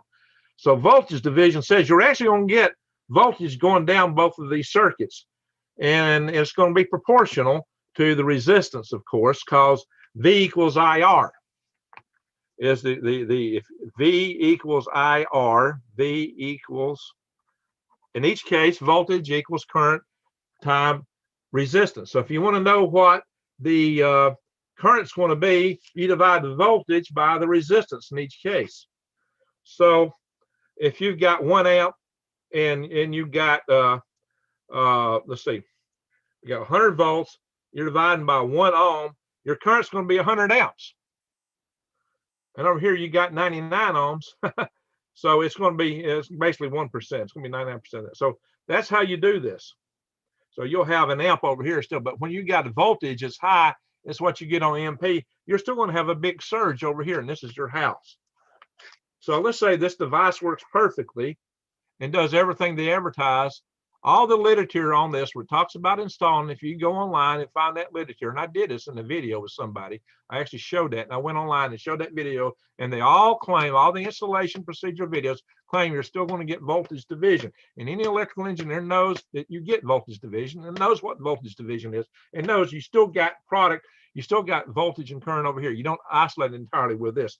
That would help if you put a ferrous bead or something in series with this whole thing, and maybe some other resistance. So you don't put too much resistance in there, because the resistance would actually slow down the current going into your home. But a choke, a ferrous bead type system, would at least change some of the impulses going in and out, and would give you a little better protection. They don't even, that's not even part of their system, because they say their little box that does a switch, does it all. You know, but you're going to have some issues with that. So there is the engineering behind it. I could go deeper into it. I'm not going to do it right now. But voltage division is real. And there's nothing they're going to do that's going to open that gap up wide enough that's going to keep something from jumping that and giving you voltage over here, give you current on this side in your home. Now, what's the proportion of it? Well, it all depends. But I don't have a lot of faith and what they're selling, especially their claims this thing's going to operate 42 times. It's just off the charts to me. The kind of claims they make are off the charts, and I am aghast that they've gotten away with it so much. But you know, I believe I could fry it with a 24 volt battery. But I got a friend who's got, I got friends that have Tesla coils and have a test lab. And me and another buddy have actually been talking about just setting up a test and frying some of these things. They probably wouldn't sell them to me, because they may have heard of me and heard that I'm not a big fan of them. Hey, Inventor Lee Wilbarger's in the room. Good. I got some defense here. No little magic box does it all. Bingo. Exactly. Voltage division just won't permit it. And it's just a chintzy little box, and you're going to hit it with 200,000 volts and tell me that that thing is going to stand up. Yeah, the voltage is a short impulse of nanoseconds, but guys, that's going to jump your gap. If they do switch it, so what? How you doing there, Lee? Good to see you. Good to see you. So I've been here ranting and raving here for the last 20 minutes. Let me see what everybody else has got to say about that. So Inventor Lee is a great guy here.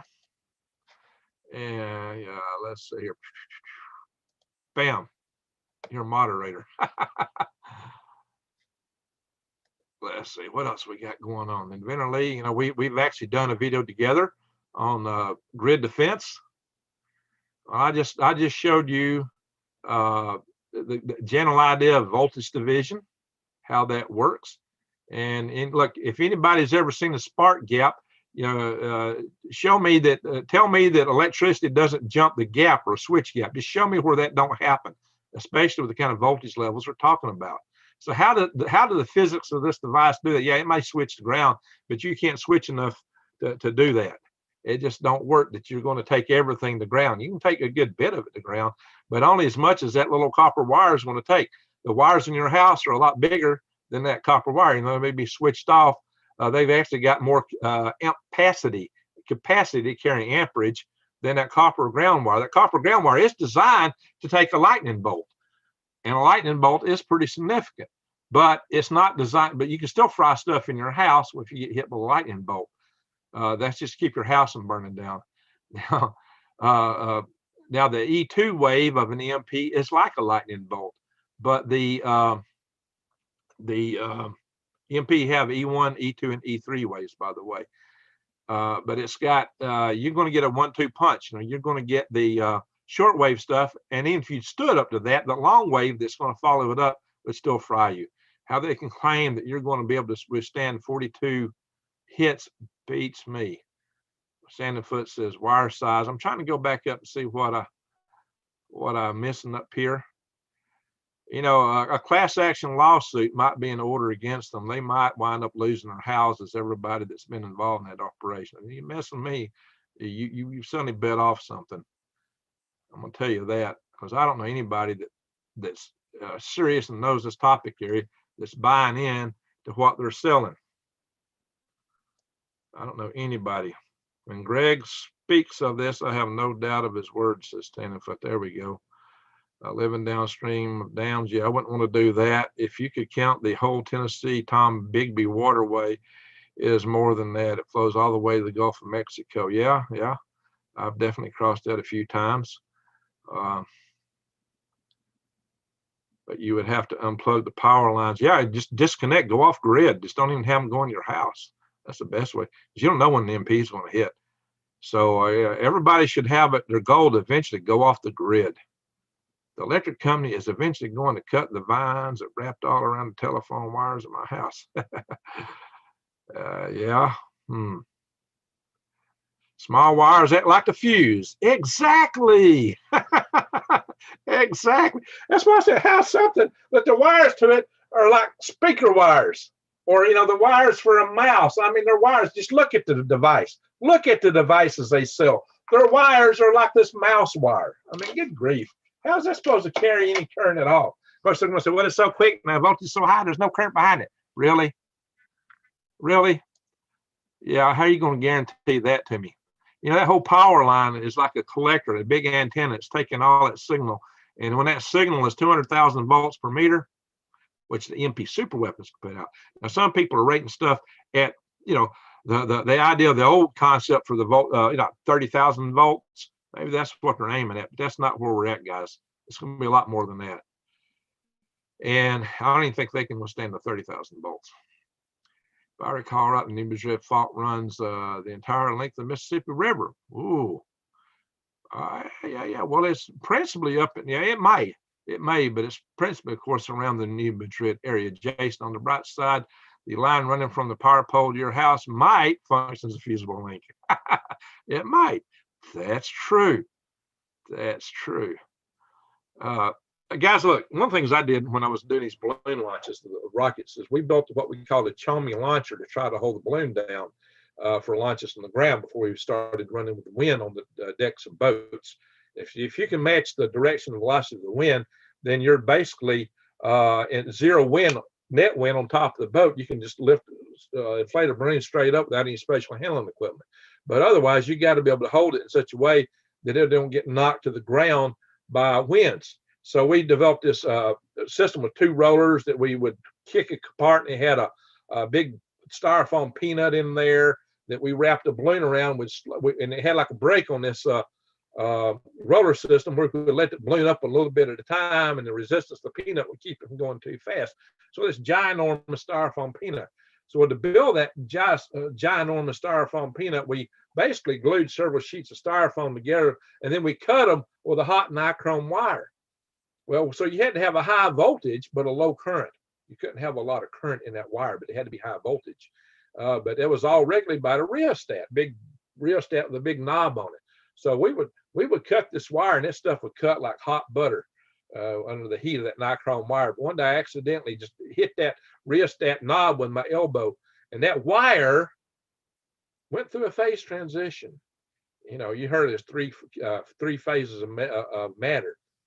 And we all know the solid, liquid, and gas phase. Yes, metal can become a gas because that wire instantaneously flashed to vapor.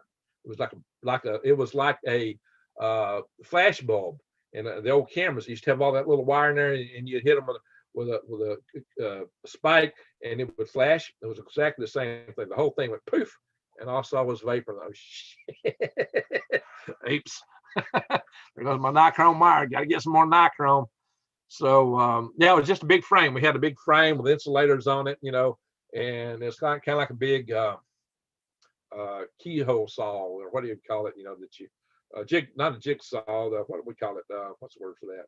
Help me out. I'm getting brain locked in. You guys, Jason probably knows what I'm talking about. A few others of you, but it's kind of like that, or like a ginormous handle going around for a hacksaw, and you just had this wire going through here. We just had to have that thing loop had to be big enough so we could clear our styrofoam peanut. And it was just a tool we made in the shop, and it worked great until I bumped that rheostat. Fortunately, we could replace it and get it going again. We did. We built that. It was named after a guy named Chomey who launched, you know, hundreds and hundreds of these smaller, I say smaller, the polyethylene balloons are the scientific research balloons that are not the rubber ones. You know, they're the plastic ones that fill up as they go higher and higher. They come in many different size ranges. The ones he launched were, you know, using a few thousands of cubic feet, or maybe 100,000, 200,000 cubic feet. You know, I've had a few balloons that, and you can get balloons like this that are as big as the Astrodome. So you know, and you have to get them. Sometimes you get load tape added to them for carrying extra load. These balloons, they have to be big enough to carry the payload you're carrying, and you need enough loft, enough lift. So you got to have enough helium, and that's all. The buoyancy is based on how much air you're displacing. But when the air you displace is 100,000 feet, it's not very dense. At 100,000 feet, your atmosphere is only 1% as dense as it is on Earth.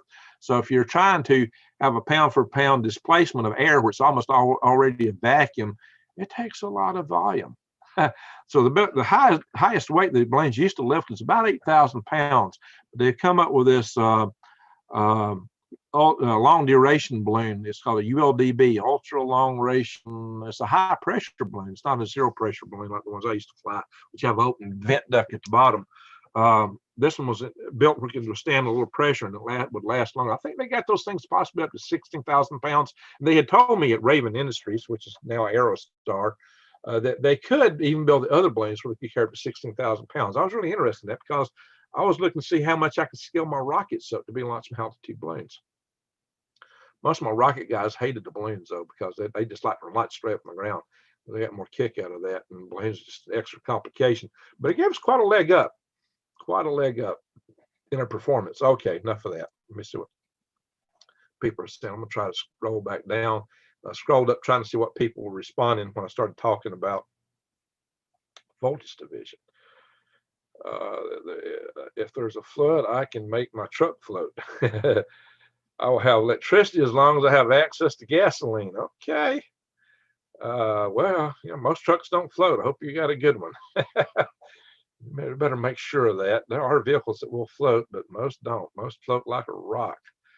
Uh, I had one time the displeasure of trying to keep, I had a father-in-law who backed his boat up, or his truck up to pick his boat up, and got his back axles in the water, and the thing started slipping back into the water, and I went out and grabbed the front bumper to keep it. And I tried to hold that darn vehicle to keep it from floating way out into the lake before it sank, because we never would have recovered it then, and it sank there close to the pier. And we got a wrecker in to pull that thing out of the water. But boy, when that thing started filling up, you guys, that was extremely heavy. And I couldn't, all I could do is keep it from going too far out, but it was still being pulled out some, but I was able to keep it pretty close.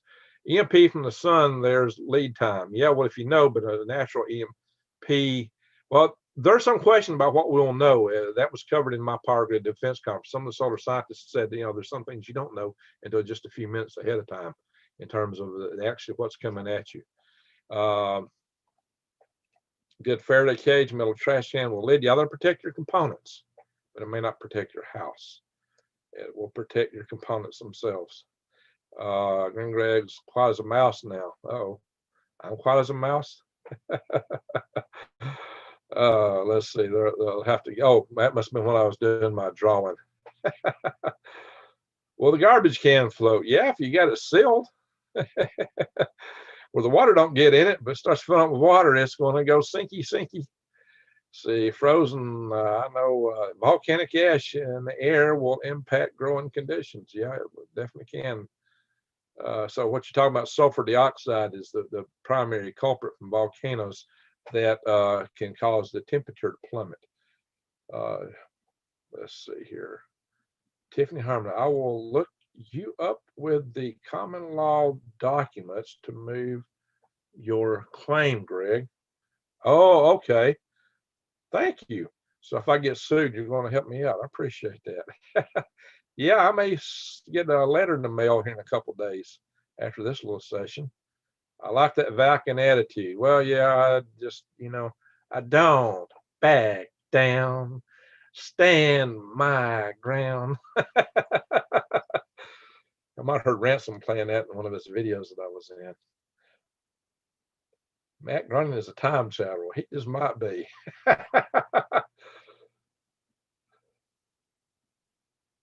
All right, what else we got here? Daniel Tweak, growing rods.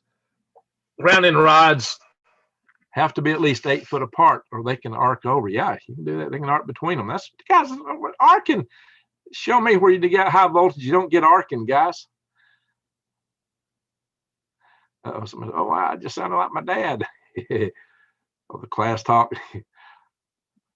Need to dig a well and make other arrangements. Hey, a well is always in order, guys. Apparently, green just flipped. The green just flipped. Uh-oh. Schematics. Woo! Let's see. I've either read or heard that as much as 1/3 of the winter wheat crop has been damaged or destroyed.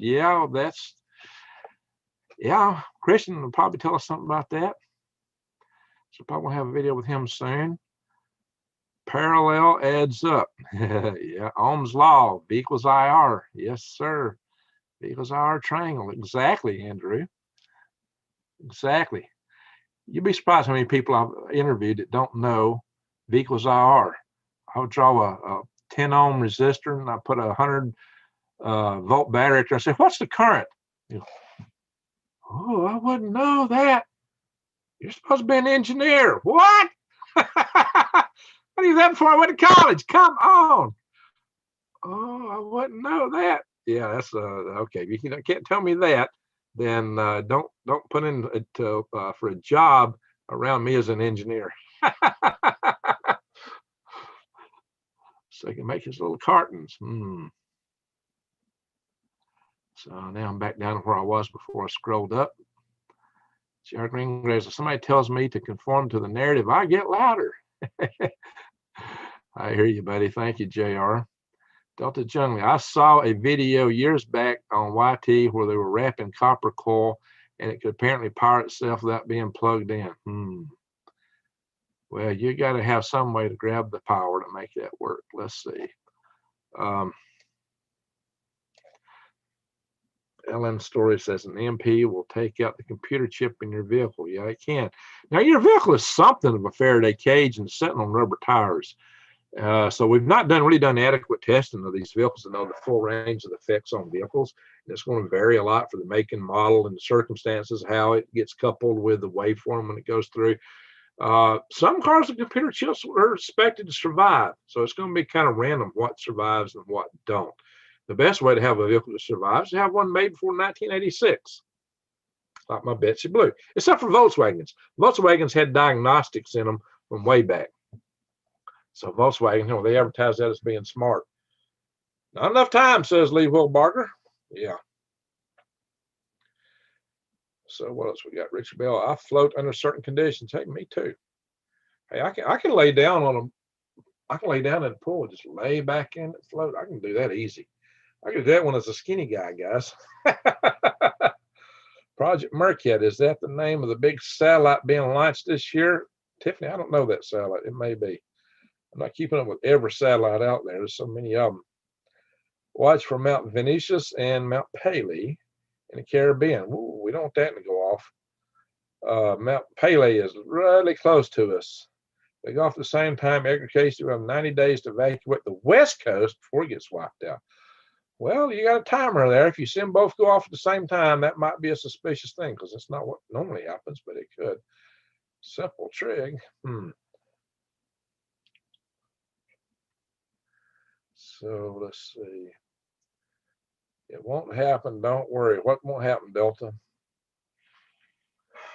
So Lard says, live in Liive Barger, I guess. Oh, Solar. Okay. RV would survive. Well, it might. It might. So wheat bearing can be placed in food grade pails. Yeah, I don't know what wheat bearing is. Let's see. Monsters Green Grass. Tell everyone in the chat the correct way to exit a car if there's a power line down on the ground near the car. People want to know. Well, you're safe in your car if it's not grounded. If the power line's on your car, you're potentially grounded. Your rubber wheels give you some protection if they're not wet. If you just ran through a mud pole or if it's raining and your tires are wet, you might be in trouble, which typically happens after a tornado might knock down a lot of power lines or a hurricane. So one thing is you don't want an electric power line across your car. That could put you in a world of hurt and hurry. Do not step in water. If you're stepping outside of a vehicle, I would probably, if you got the power line on your car, you don't want to be the conductor between that power line and the ground. Right now, so your car, I don't have a car with me, but I got a command module and Apollo capsule. So, and I got some wire here. I don't know if y'all can see this.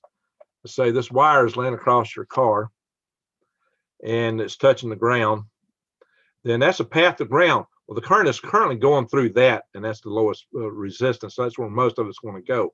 But you are in some danger because of it, because you do have a ground path. So if you open up your door to step outside, you don't want to just put a foot down and have the rest of you in the car at one time, because now you are a path to ground.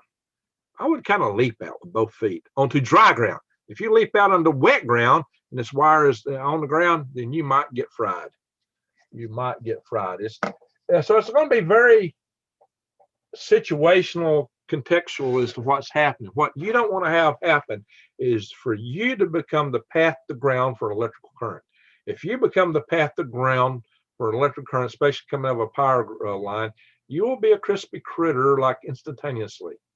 I have seen video where somebody would like touch their head, something like that, or something, and their heads would just explode. Or somebody could literally be a crispy critter. It's not a pretty situation. You don't want to go there. So be extra. There's no one simple answer to that. I'm sure there's people out there with rule of thumb say do this, do that. It's not something I've been really following, but I will just tell you this from my electrical engineering knowledge: you do not want to be the path to ground. That's where you get in trouble.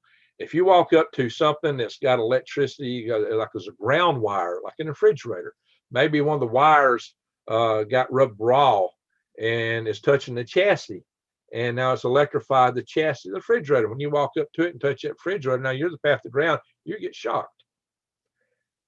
The main thing you don't want to have happen is for that current. If that current's going from your arm straight down your leg, it may not be as bad. If you got two hands grabbing something, if you're the path of the current and it goes through your heart, it don't take much current to kill you. Most electricity will travel on the outside of your body, though. It don't mean it's going to all do it. It doesn't take much current through your heart to stop it. Not much at all. I don't remember exactly what the amperage is, but it's actually quite low. You don't see people take current a lot higher than that, but it's not going through their heart. But I can't guarantee when it will not go through your heart. So, I know Tesla used to stand on these real high voltage platforms and he'd get his voltage ramped up real high, but it was static. It wasn't being conducted to somewhere else. And some people will get out and they'll charge up and they'll shoot lightning bolts with their hands, off these Tesla coils. I've seen guys do that. But they'll usually wear like a metal chain. Well, that current is going through that metal chain glove and going out. It's not going through them. There's different things you can do as long as that current's on your skin. That's what Tesla's making. Your skin has moisture on the outside. As long as most of that's on the outside of your skin, it don't do as much to you. But I bet he was getting some shock. He was probably just tolerant to it. I've seen my dad stand in water in a well house and splice 220 voltage lines directly with his hands, live wire. My dad used to also play around with switchboards. When he was in the Army in World War II, he was a guy that had taken a ringing current through one of these phone switchboards, and there weren't many people could handle that. Well, but it magnetized his bones. He couldn't wear a watch. And later in life, his last 10 years of life, he was dealing with leukemia, which is a typical cancer that seems to have an affinity for those that get a lot of exposure to high voltage currents, that live under high voltage power lines, that work with high magnetic systems. Gerard Kill-Neal did the same thing. He got leukemia. He's the guy that come up with the rotational space colony concept. I got to meet him in the University of Fairbanks back in 1981. I got a picture of that somewhere around here. He died of leukemia. He invented particle storage rings, which were high voltage. So this leukemia gets a lot of people like, hey, Stacy's in the house. So I just did a video with her earlier. Let's see, what do we got here? Let's see, I've been missing some comments here. Guys, we got a lot of comments in here tonight, and I'm talking more than usual, so I'm reading a little bit less than I usually do. All right, so M. King, hello, Greg, how are you doing? Late, no notifications. Oh, well, I just went in and did this. I didn't post it because I'm going from my live computer here. I put a community message out, but not way in advance. Yeah. So let's see. I'm gonna start. My RV is 1984. Well, that's a good date for your RV. No kidding.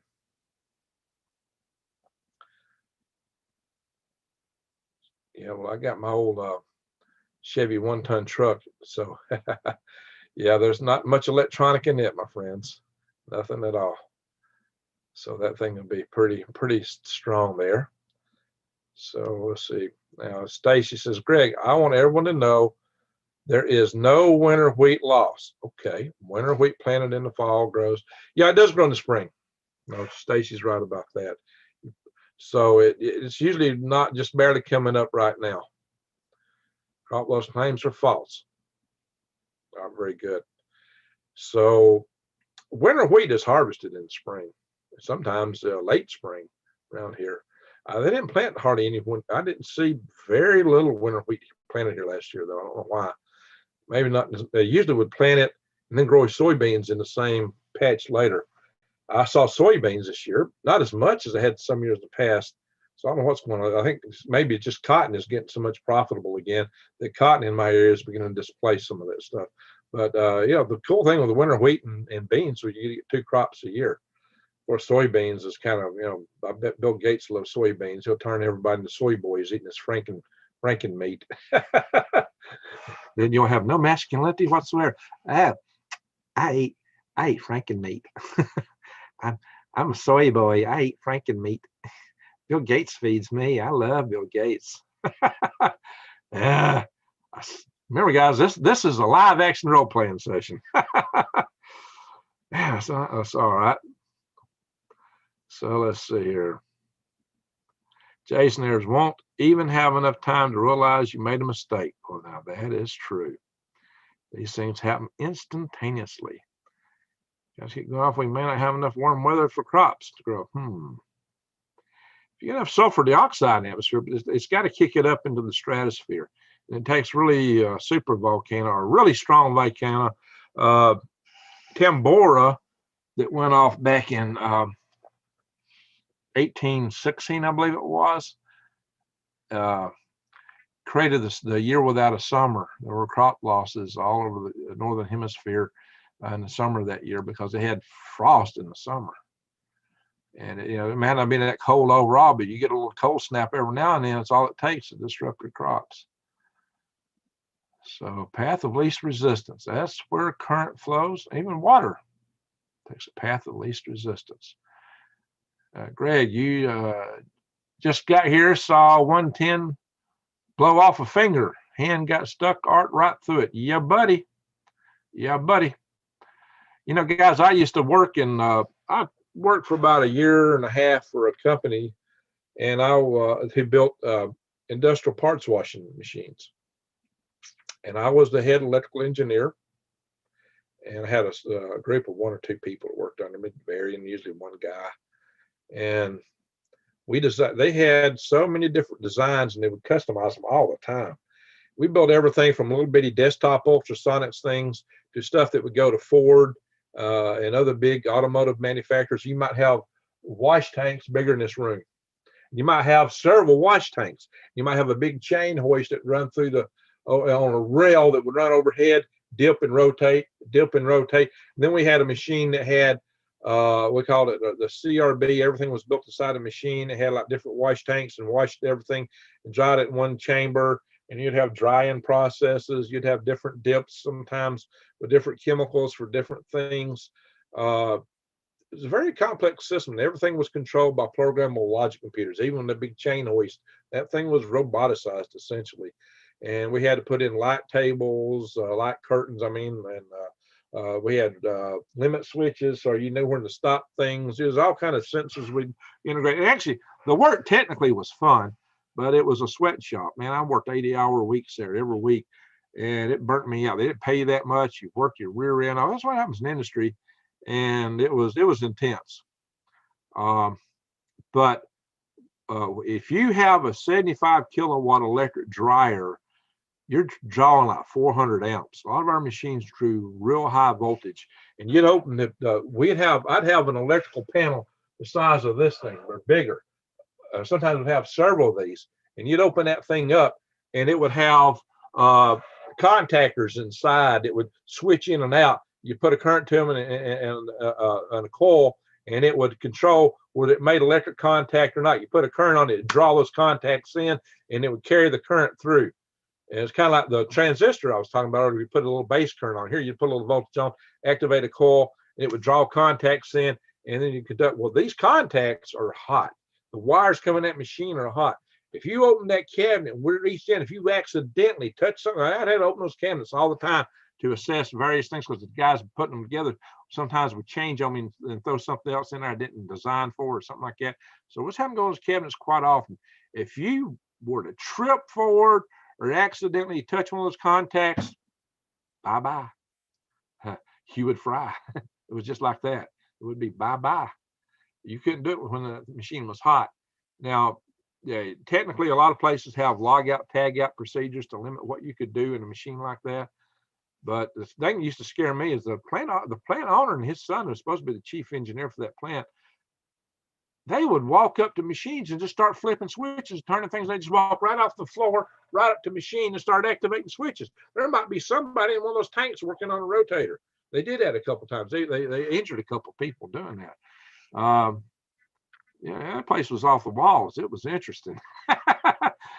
I was glad when I got out of that place. It was so bad there. There was a guy who I swore I'd never worked for because he was a real prima donna. Remember what I said earlier about the piling all the sand in one spiral? And because you're really smart here, you think that intelligence, smartness extends over that vacuum of all the sand you dug out, which is really nothing there in the sandbox anymore. This guy was kind of like that, and he had a real big attitude and a superiority complex, and he was invictive on top of all that. Um,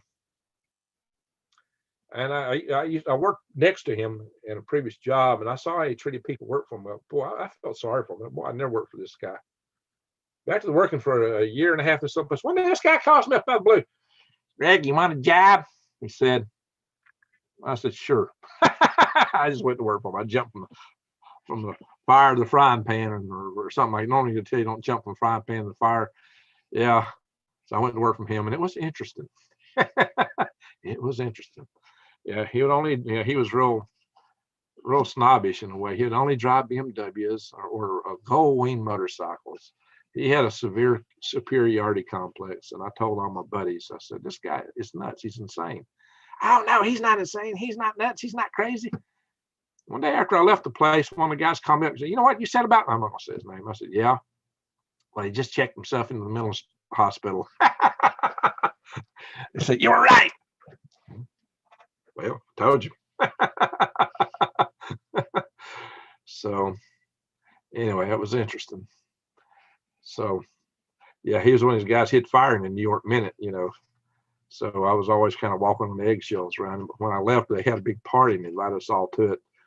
And so we're sitting around the table. Nobody would ever say anything to him. They were scared to say anything to him. So we're sitting around this table and had a whole bunch of us in this room in this restaurant. Sitting around this table, and I looked over and said, what's the difference between a cactus and a BMW? If you drive BMWs, guys, I did this for him. It was for effect, so don't take this personal. My friend Scratch drives BMWs. I think it was Scratch. This don't apply to him or anybody in my chat room here. But I was just trying to get it. I heard this joke. I said, what's the difference between a cactus and a BMW? I don't know, Greg. He had a funny way of talking. I don't know, Greg. What?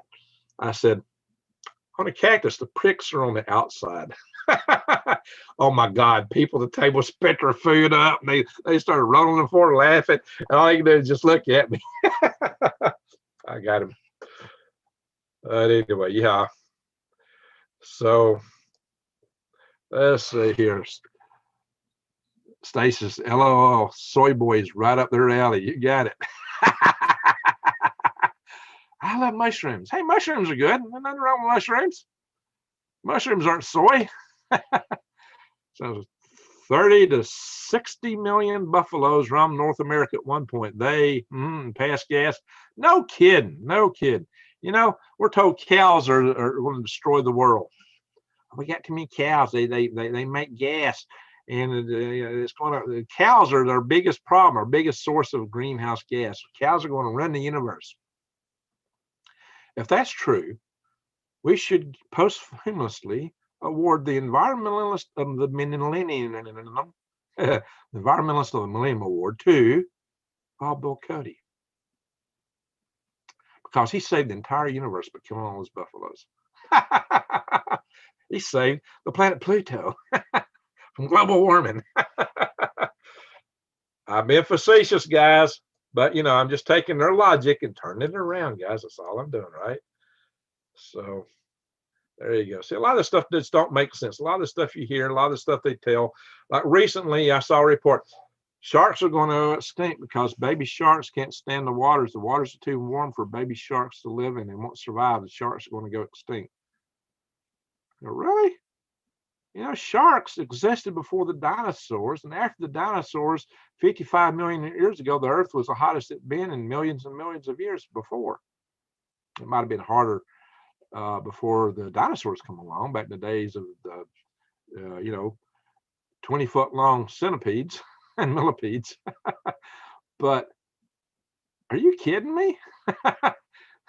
You got to be Pennsylvania area. The Earth might have been real hot, but the Earth was really the hottest 55 million years ago. It's actually warmer in the late medieval period than it is today. But they're telling us that sharks can't survive. Don't even make walking around sense. But people they're jucking all this stuff up. I read this here. I read that. Oh my God, look at all this trouble we're in. And this is hypnotic because every day, almost every article that comes out, it's science. They can be talking about something way over here, but they got to pull in the warming narrative. And in fact, I've seen some stuff out there on the power grid stuff out of Texas that we're having a problem with coal, but they got to talk about, what would happen when things are too hot. And this is the big issue they brought in a couple of these articles. And I'm going, you got to be kidding me. Really? You got to be kidding me. Come on, guys. Anyway, I bet Diamond or Lee might have something to say about that, or Lee Wilbarger, if he's still in here. Dude with a laptop, make cows great again. Moo. There we go. Jason, it takes massive herds of migratory herbivores to maintain the grasslands. You're exactly right. And that's part of what they have found is by putting migratory herbivores. And migratory is important because they eat the grasses right at the right stage, not chewing them all the time.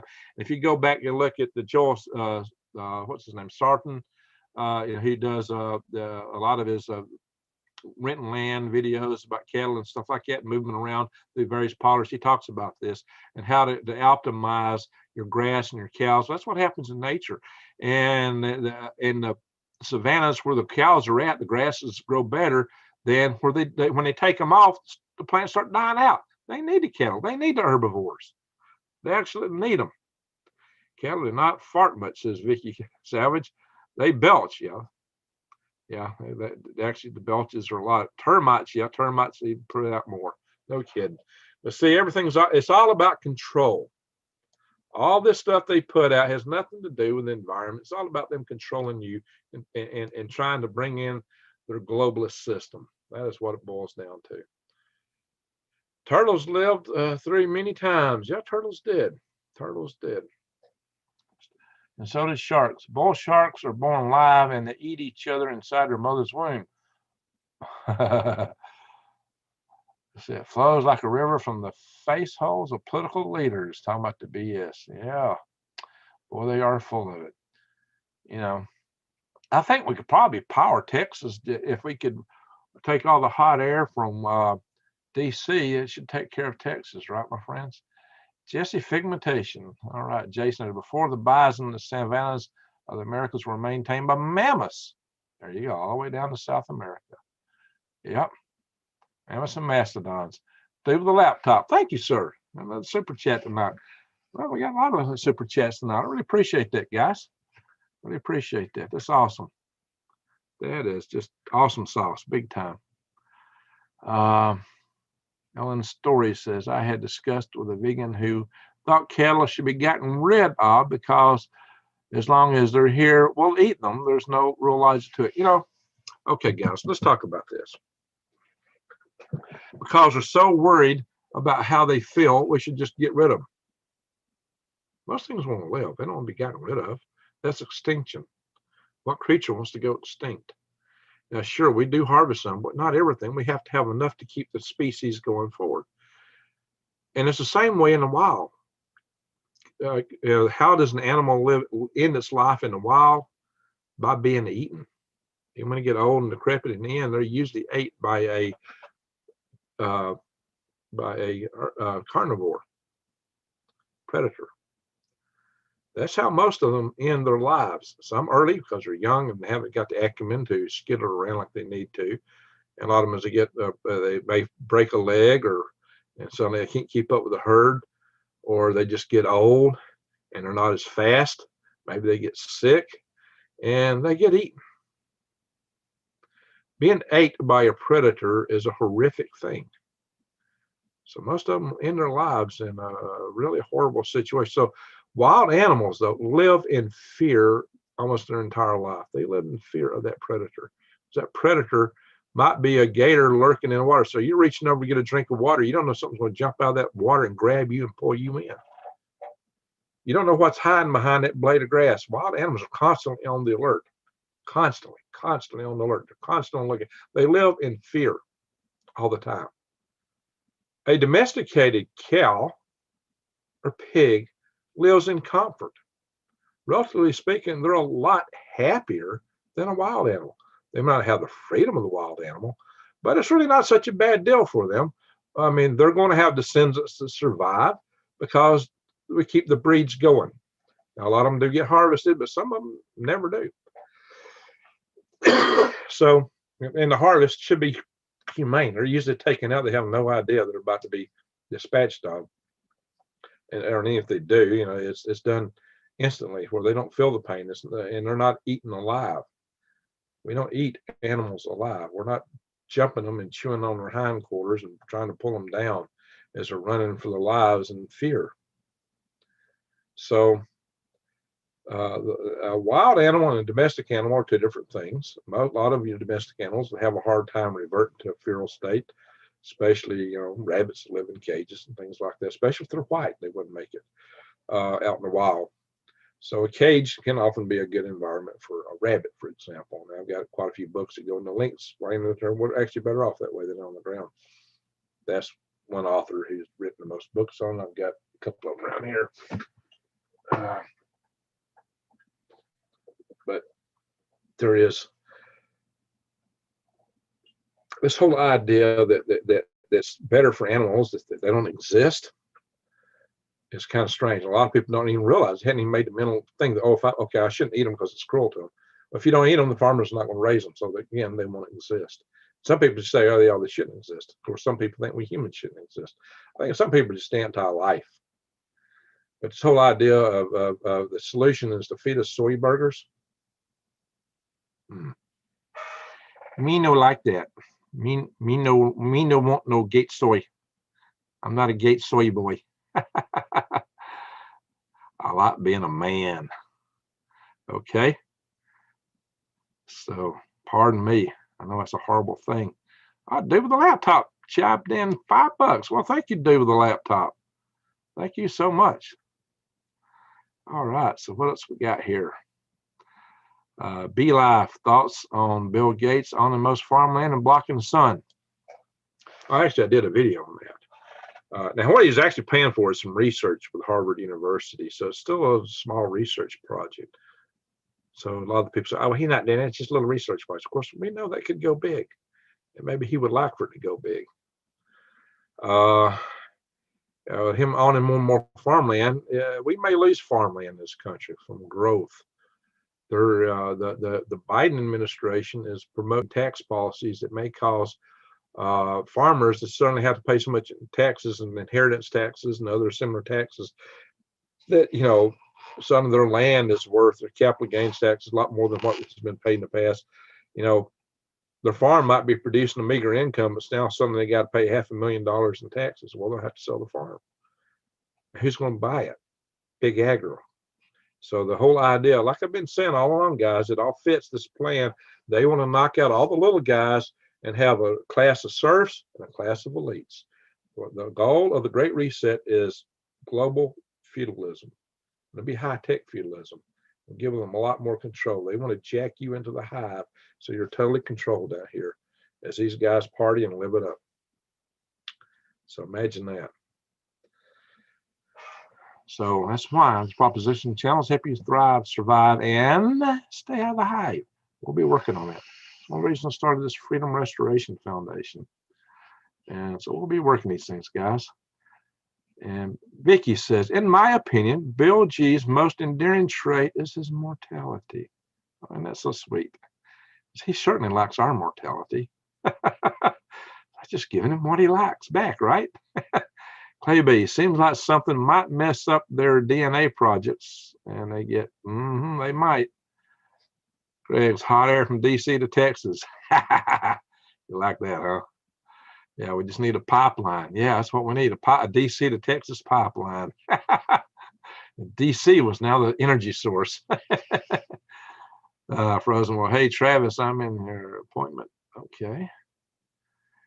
Danny Love, just got my microgreens. My mom watches Green Greg and been talking about the microgreen benefits. Well, thank you there, Danny Love. Yeah, I did some videos on that. I may have to put some more out in the not distant future. Well, people didn't like my microgreens videos for a while, especially the power grid guys. They were really banging on me for putting that stuff on there, so I quit. I got several videos I never even posted.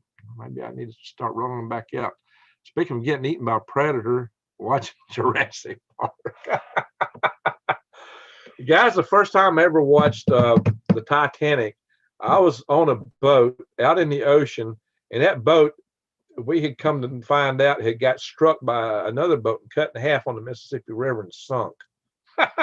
So I was actually on a boat that had gotten sank and recovered out in the ocean where it's like 10,000 feet to the bottom of the ocean, watching the movie The Titanic. That was beautiful. Great. That's the best way to watch a movie like that. Let's see here. Man, I got to get my phone and we're talking about the Great Reset. Yeah, there you go. The Great Reset. So, Greg, you're awesome to hear you talk, says Eric. Well, thank you, Eric. So Stacy says state needs to opt out of the feds. Oh, yeah. So that's one of the things we're going to be promoting with the Freedom Restoration Foundation is sanctuary states. Sanctuary states, my friends. That's part of the answer. We're pushing that already. Tiffany says many farms being offered cash incentives, but only if they grow trees. Oh, interesting how they want to get us away from food. Greg B has good jokes. I'm glad you like my jokes. Some people may not. Biden would be awesome compost. One day he will be. I think his brain is already there. Mush mine. Let's see. Most Americans have no idea of how to eat, I guess you mean soy safely. Asians always, yeah, they ferment it. Yeah, but who knows what we're getting in when it's additive in all these food products. So they use it as additive left and right in all kind of foods now. And I bet you it is not fermented. I mean, soy is used extensively as a food additive now. That's what happens when you eat processed food, guys. You should never eat processed food if you can avoid it. Nobody's ever had the same dreams. Maybe not exactly the same. He is a happy soul living in a world of sink log promises. Talking about the Bill of Gates. Let's see. Love you, Greg, says Richard Bell. Well, thank you. Thank you. And Wolfman Jackal says, according to me, I am. Government ain't in charge of my freedom. Okay.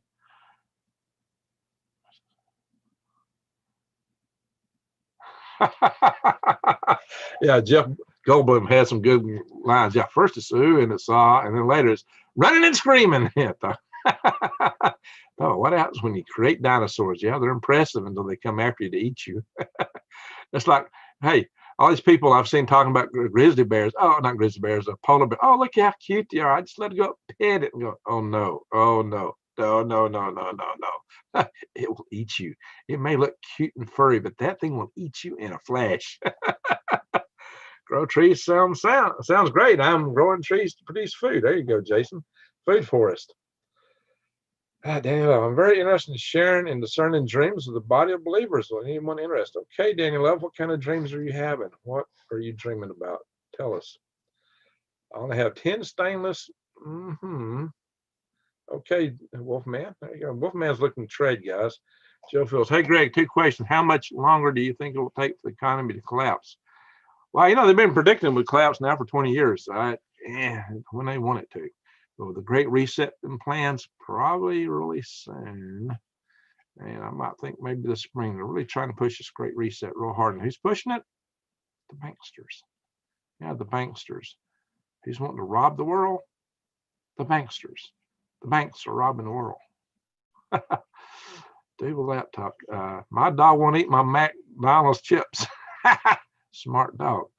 Have you ever noticed how you can take a McDonald's hamburger and set it out and nothing eats it? It's amazing how they'll last forever. It's not food. If bugs won't eat it, it's not food. Somebody said, I'd pick an apple, organic apple or something. Well, it might have a worm in it. I go, well, why would I want something a worm wouldn't have? A worm wouldn't have it. Why should I want it? Hey, the worm tells me it's food. I've seen crows refuse to eat cheap hot dogs. There you go. Scripture says we will be given signs in the last days and dreams. Yeah, I agree. I'm not fussing with it. You said you had some dreams. So lay them on us. Lay them on us. What are you dreaming? Sandfoot, my offspring is not beer, baby, or any other drug. I'm proud of that. All right, good. I would, but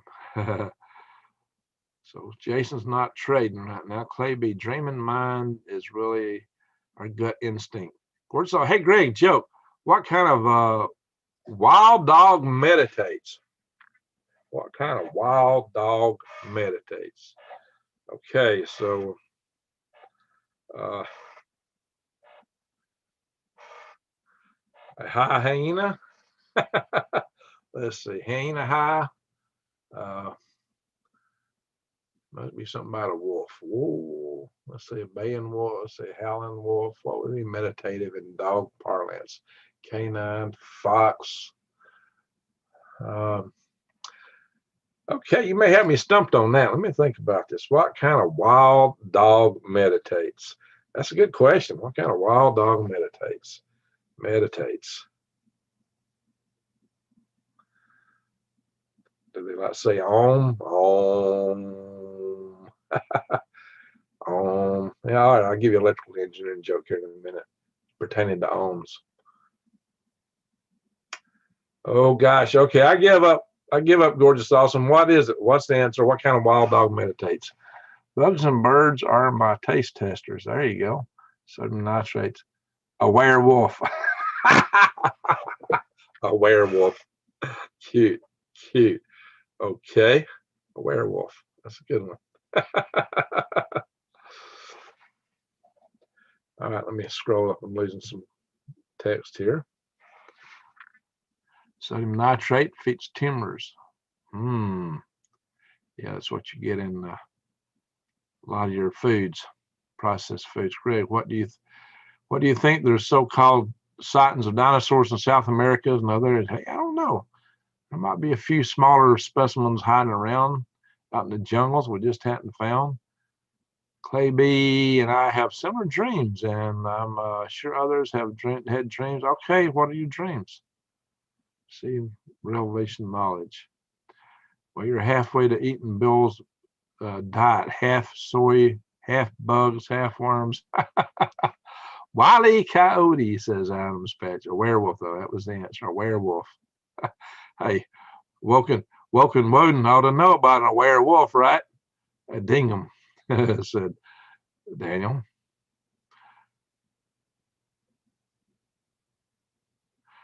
Okay, Greg, where does snowman put their pot money? All right, we got some good ones tonight. Scarf, top hat. Where does snowman put their money? All right, where does snowman put their money? I had a joke I was going to ask, but the werewolf caused me to forget my joke. That was so good. Where does snowman put their money?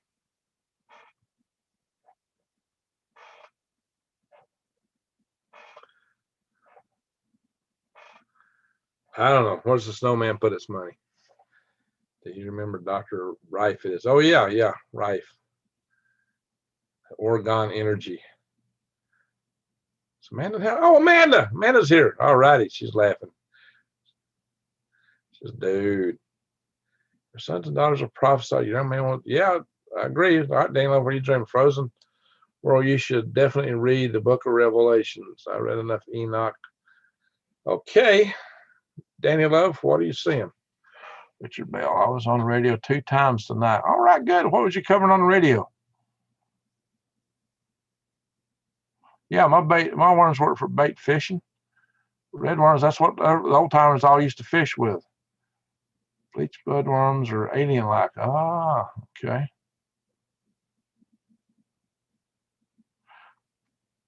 So let's see. The ancient sources from the different cultures tell of a race of men with heads of dogs. Well, I've heard some of that.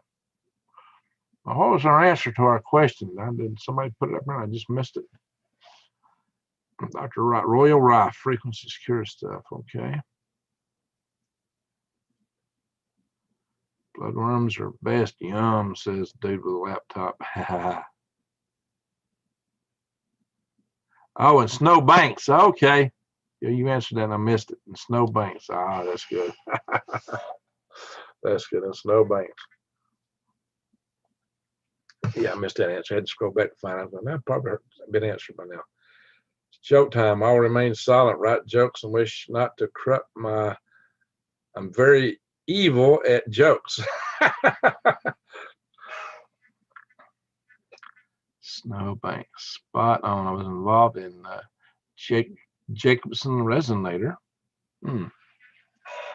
I don't know what a Jacob's ladder is. So I wish the best behavior here. I wish to be in the best behavior, so standing foot. I was going to ask the joke, now I didn't forget what I was going to ask. What was it? Oh, shoot. The werewolf kind of blew my mind. I had a joke in mind to tell. That was a good one. As hungry as, how hungry as. So there are several ancient books in common use that were not included in Scripture. Oh, yeah. Yeah, that's true. That is true. Okay, JR, Tiffany, spot on. I was involved in Jacob Resonator, looked up for Jacob Resonator, Pico Tesla, the resonator. I'm presently at the NASA Stennis location, Mississippi. So I just noticed that last line here a minute ago, JR. So you're down there at the test stand. So you're going to be part of the green run. We're about to fire the core stage of the Space Launch System, Artemis 1 rocket again. Danny Clay B, I don't care what Telegram is, but you can email me. Okay. So Danny is telling us about divisions, but I'm not exactly seeing what division is. Say fix it fast. LNU made an awesome normal light microwave. Okay.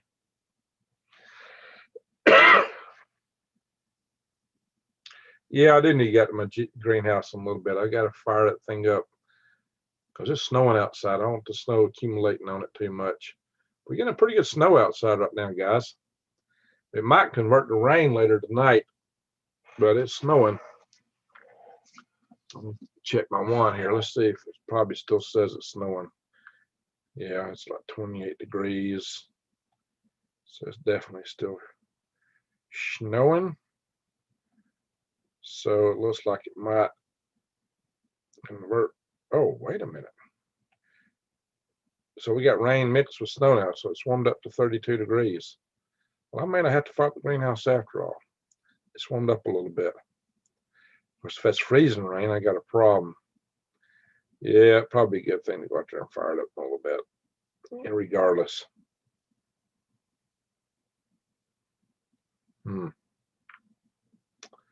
Yep. Now we had a pretty good snow out there a little bit ago. So if it's converting to rain, let's check this radar out. I got my little phone here. It's 40. Where you at, dude, with laptop? Mars landing in 13 hours. Green Greg, Dr. Jared Jackson finished off Einstein's unified field theory with MC2 equals BLAVQ. Well, all right, looks like we're about to have some rain move in. This diagram looks like it might still be snowing with rain on the way in just a little bit. So some of the south coming up this direction. Now we had pretty good snow outside. If I'd have started this on the phone, with the walked outside into the snow. See what's out there. I'm going on with my guys. Okay, Clinton. Alrighty, folks. Danny Love, I know what the dark clouds kind of seem like smog. Okay. Sample of all you. Well, we had a lot of good jokes in here tonight. A lot of people brought in some good jokes, some good humor, and that's always a good thing. It keeps us, humor is the best medicine. Humor is the best medicine. Yeah, I had a joke in mind. I was thinking, telling a minute ago, and I don't forgot it. I wish I could pull that one back because I thought I had a good one. Yeah, shoot, what was it?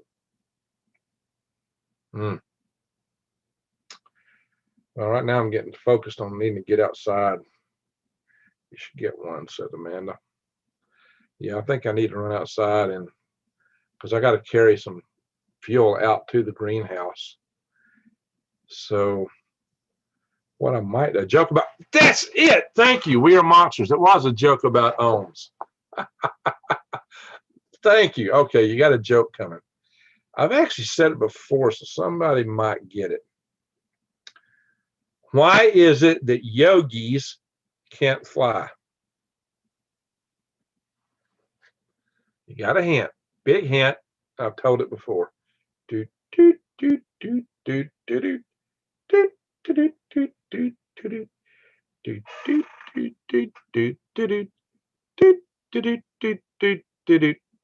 Why is it yogis can't fly?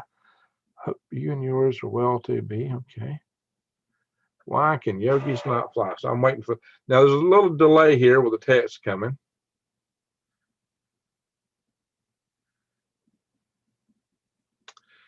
He learned. I'll tell. Now this is an electrical engineering joke. Why is it yogis can't fly? What's a yogi? Well, yogis are those guys that are up in the Himalayan mountains. They're typically Buddhist, and it's allegedly they sit in a lotus position and they chant Om and they lift up and they fly. It's claimed that these guys can fly. Not all have magic carpets. Remember, it's an electrical engineering joke. Why did Joe Biden cross the road? They are grounded. Well, that's a good answer, Gorgeous Awesome. All right, we got questions marks. Almost keep them grounded. You're getting closer, Ellen. Getting closer. Oh, Yogi Barrio. Let's see. Jason Neighbors. Bam, you got it. My fellow wizard. Yes, because ohms are resistive. They're too resistive to fly. They got to be conducted. Instead of saying ohm, the unit of conductance is ohm spelled backwards, M-H-O. Ohm is O-H-M. Ohm backwards is mo. That's the unit of conductance. So the yogis should be sitting in a lotus position of mo, mo, instead of om. Ohm's resistive. They're too resistive. So if they switch and go conductive, they'll fly better. Om, mo, sing mo, and off you go. Do. Says we are monsters. There you go. You got an electrical engineering joke tonight. And who got it? My fellow wizard, Jason. Thank you, Jason. Thank you, Jason. Jason got it. I'm glad somebody got it. Almond cancer's mass. Oh, ohms are too resistive. You got to be conductive. The unit of conductance is mo. All right, folks are laughing. That's the whole purpose.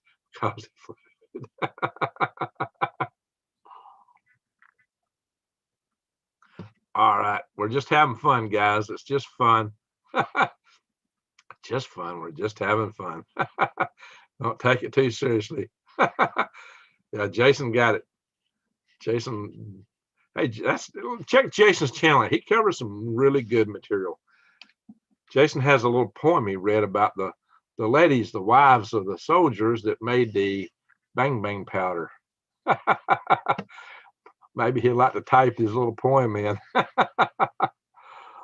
Elton couldn't get to sleep, so here I am. Hey, Lou, thoughts on Bigfoot from anyone here? Drain, Oregon, there close by. Well, maybe I can talk about Bigfoot more in the future. Talked about it. I'm thinking I really need to get out of here. J.R. Green Greg's frequency coming into play, even in jokes. Well, Tiffany Harmon, we love you, Greg. Hey, I love you, Tiffany. Happy birthday, Tiffany. Hey, everybody. Happy birthday to you. Happy birthday to you. Happy birthday, dear Tiffany. Happy birthday to you. There you go. So, yeah, I got to get outside and get the greenhouse. I really got to get some fuel in that thing. Let's go, Bigfoot. Robin Hood hat. All righty, guys. Yeah, I do need to get to the greenhouse. Jokes have a great vibe. They do. They do. Absolutely. Well, we'll have to do some other little fun things. Hey, guys, how would you like it if we go to Mars one night? You want me to take you to Mars? I got a sim on Mars, by the way. I could take y'all to Mars. How's that sound? Hey, I'll tell you, love my hat. Well, thank you. Thank you. I'll tell you what I am going to do here real briefly. I'm going to do a quick share. I'm going to show you some concepts we're working on.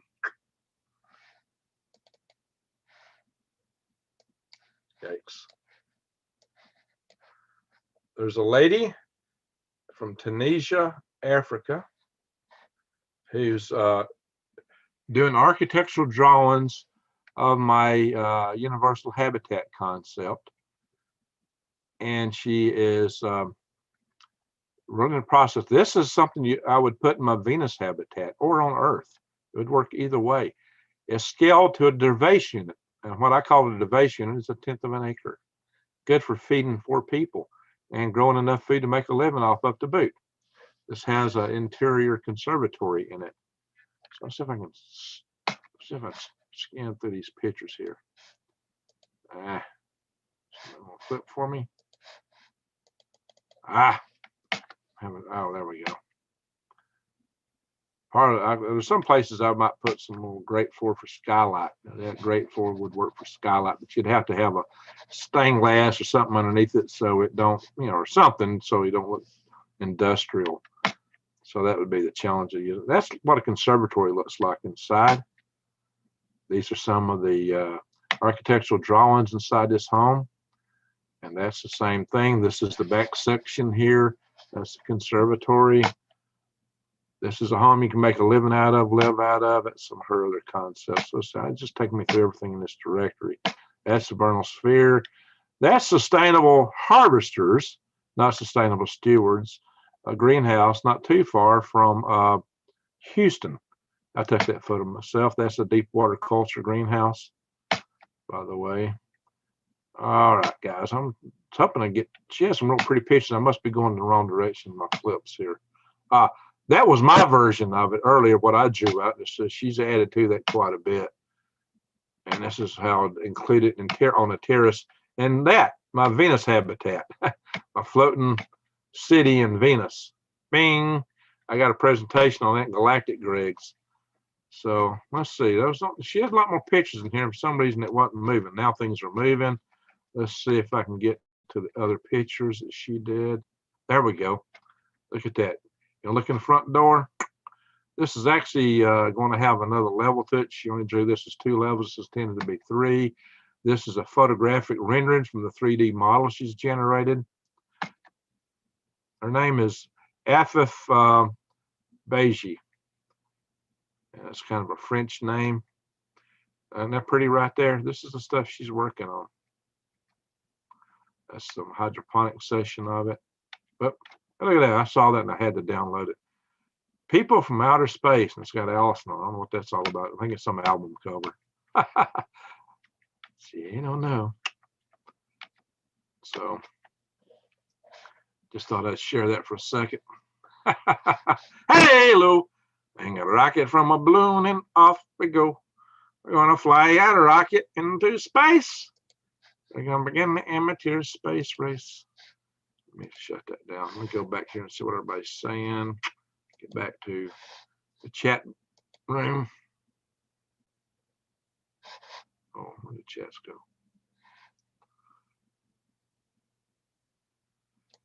All right.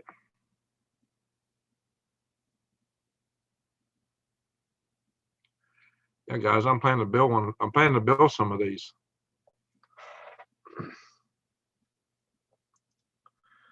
Oh yeah, I've done some video on this. I'll do some more. I'm planning to build some of these things. Hey, sweeps, coming to a neighborhood near you. Well, I'm heading back to Galactic Greg's. Yeah, I got a video on that habitat in Galactic Greg's. I don't have those pictures in it, not the ones she did. It's got my hand drawings in it, but I'll lay it out and explain it. And also, I did a video on this channel called The Greenest Thing, where I talked about some of these concepts. So, but now I got some good. Isn't a Quonset hut style better than high wind loads? Yeah, the roof is notional, and it definitely would be. And you could even do 2 roofs like the greenhouse showed. In that case, you might want to make them like 60 foot wide instead of 50 foot wide. That's a 50 by 90 foot habitat, by the way, but it could be 60 by 75 foot and still can encompass a device unit, or be a 76 foot diameter circle. There's many ways to do it. There's a lot of options. Oh, mate, it'd be a place to be now. Exactly. A home you can live out of, make a living out of, draw your food out of, and it's got a lot going on for it, guys.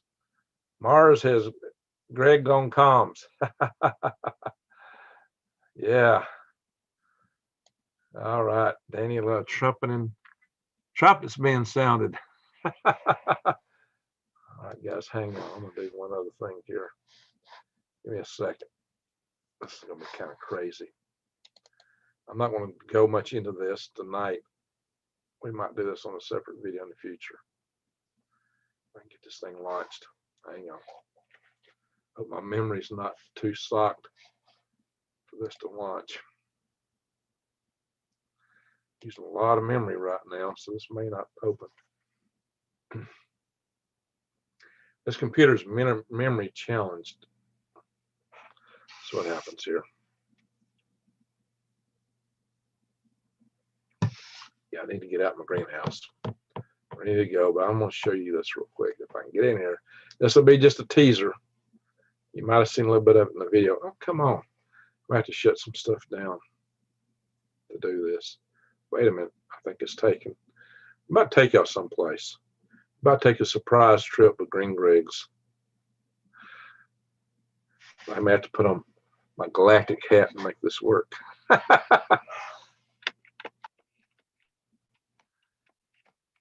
Yeah, this hat I got on is also a galactic hat. Yeah, both. It's my wizard hat. Works either way. Works either way.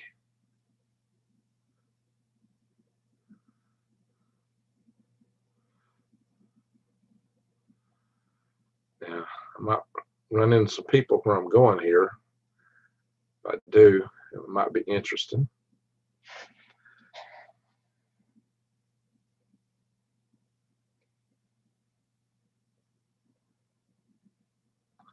All right, it's loading. It's going to take a few minutes.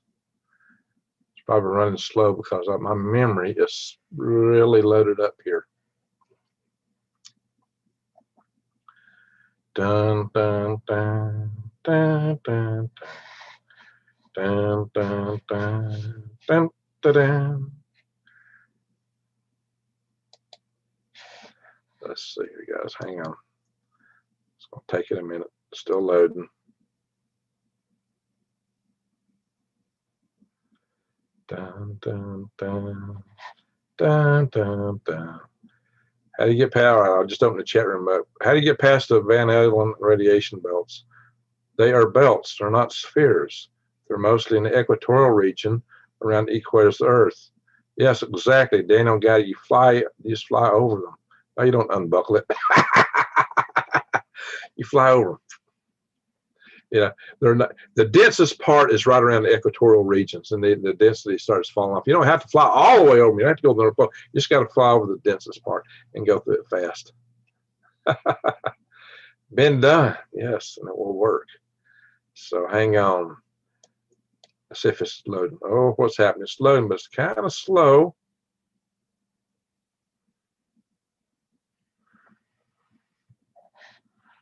Oh, somebody's wanting me to be a friend.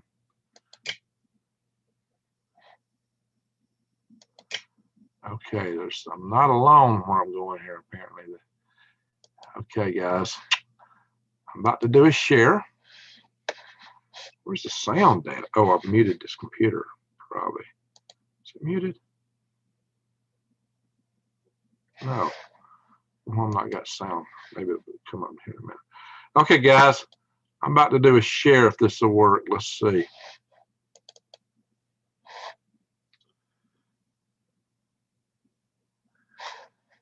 All right, folks. Welcome to Mars.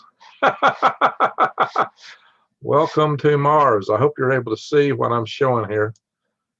This got video that's working. Let me open this up a little bit more. Yes, it's running kind of slow for me. And there's somebody else here. I don't know who it is or where they're at. Look here.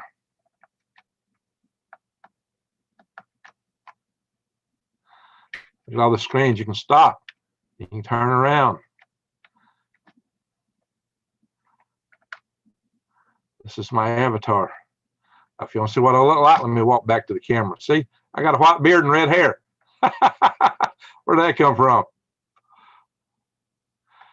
Yeah, I wish I was still that skinny, right? I have been that skinny. Walking's for birds. Let's fly.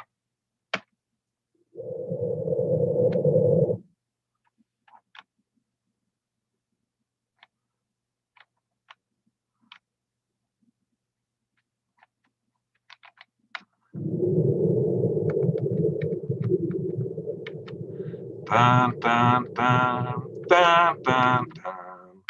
Dun, dun, dun, dun, dun, dun, dun. They know I was summing that.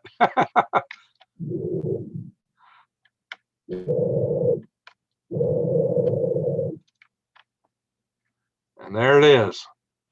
So let's go inside. Watch this.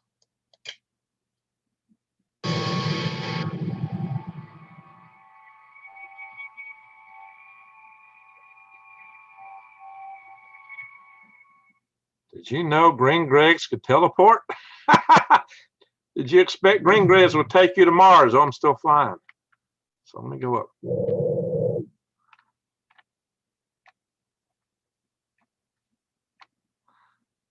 And what's this say here? General Greg's habitat. Yes, this is my habitat, universal habitat. This is my habitat on Mars, my friends. So green Gregs just took you to Mars. Did you know you was going to Mars tonight? Some of you don't believe in Mars, do you? Oops. Wall there. Ouch. Now I can walk again.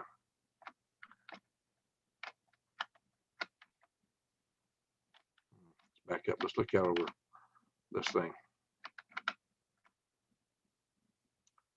So look at that. Got strawberries underneath me and pineapples below. Got a wall of stuff growing. I can walk out through that door and walk back outside. Or I can teleport various places. All right, I'm not going to take you all through here, but guys, see the water collection to collect the moisture coming off the window, off the dome. So there's various levels here. We can walk around and look inside.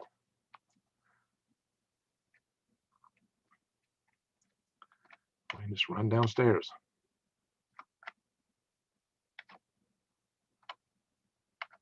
Uh-oh. Just jump down a level there. Get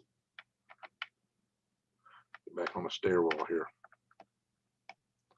It's a circular stairwell here, spiral staircase. Oops, hit the wall. I get drunk running around this place. Check it out. Hey, my house is a party house on Mars. Saw the seat cushions for people and guests, bandstand. And what's in this tank? You can see one right there. Fish. This is an aquaponics system. That's my Martian aquaponics system, guys. How you like that? Got my garden.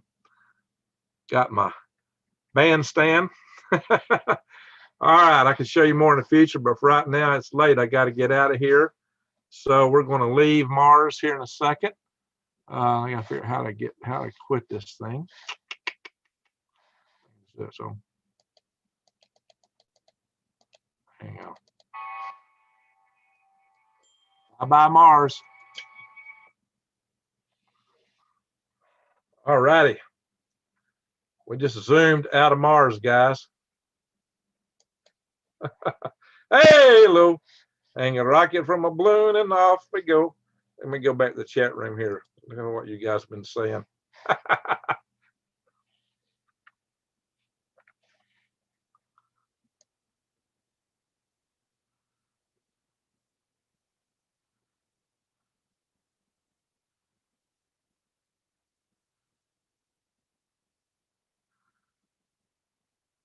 All right, let me go back to the chats here.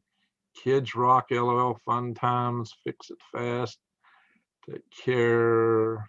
Good night, top knots. The top knot's gone. What did I miss? Is Dr. G-Man's place. Hey, with the Space Force patch there, hey, we took you to Mars. What did we miss earlier? We talked about a lot of stuff here. A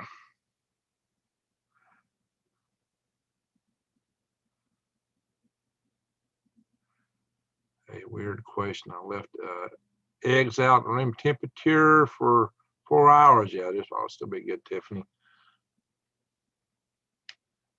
You know, they say typically you leave food out for 6 hours. Eggs have a little bit of a protective coating, but the main protective coating goes when they wash the eggs. The eggs, without being washed, actually last a lot longer than a glass of water. If they sink, they're good. Okay, top knot's a resource here.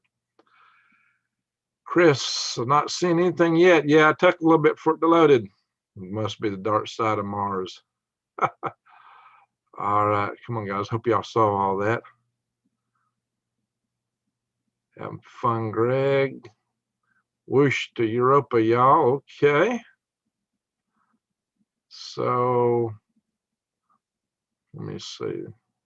Beam me up, Scotty. Well, I actually did a little beaming there. I'll hold the helm. Says out of dispatch. I want to go to Mars, says Standing Foot. There we go. Phobos would be cool from Mars. Yeah, yeah. He's dead, Jim. Hope not. Wow, this is gorgeous, awesome. Y'all didn't know I was going to take y'all to Mars, did you?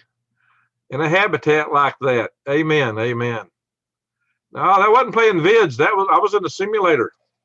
I could say I walked around in my own world. It was not a vid. That was a simulation. That was a sim. That's why it took it so long to load it. It had to create the planet Mars in my habitat. Hot Tub by the Band. Voila. Yeah, where's my Lars? Okay. Everything has at least one purpose. That's it. Got to have a purpose. Man, I like that. Okay. Why Sixers practice calling in the desert here on Earth? Actually, the Mars Society does have some habitats on Earth like that. And who knows, I might put one out in Arizona. In fact, I plan on it. Night, Chewy. So Chewy's calling night. Good night. Tonight has been great with Green Gregs. Thank you for spending time with us. Yeah, and I got to get my rear end outside. Thinks the Earth's growing bigger. I don't know about that. It is a little bit because it collects dust in space, but I don't know. I've heard some people talk about some of those ideas. The fact that it's just actually growing from the center. Yeah, it's a little hard for me to swallow. All right, Chewy weather mugwort and skull cap tea. Y'all sleep great. Your monster says, Mr. Okay, heaven bound, fresh eggs not washed can last for days or even a month on the counter. Yep, they're not washed because there's a protective layer on that takes off when you wash them. But when you buy from the store, that's been washed off. The frequencies are being used to heal. It's best to use harm and destroy. I don't know. We'll follow that, Danny.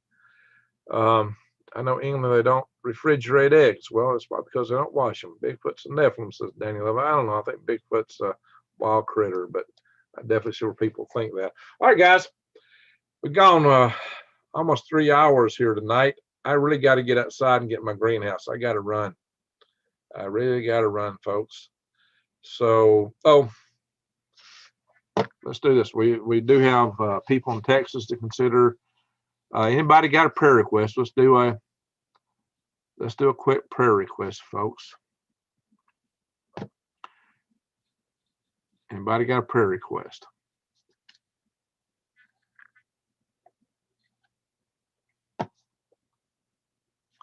I don't know. I'm not seeing anything come up.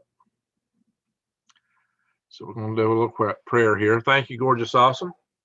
So everybody pray according to your own faith. We'll just say a quick prayer for the people in Texas. Pray according to your own faith in whatever manner you're accustomed to do so. I'm not here dictating such things. This is not a religious channel. But I do believe that our collective intent works together. So let's say a quick little prayer here for the people in Texas.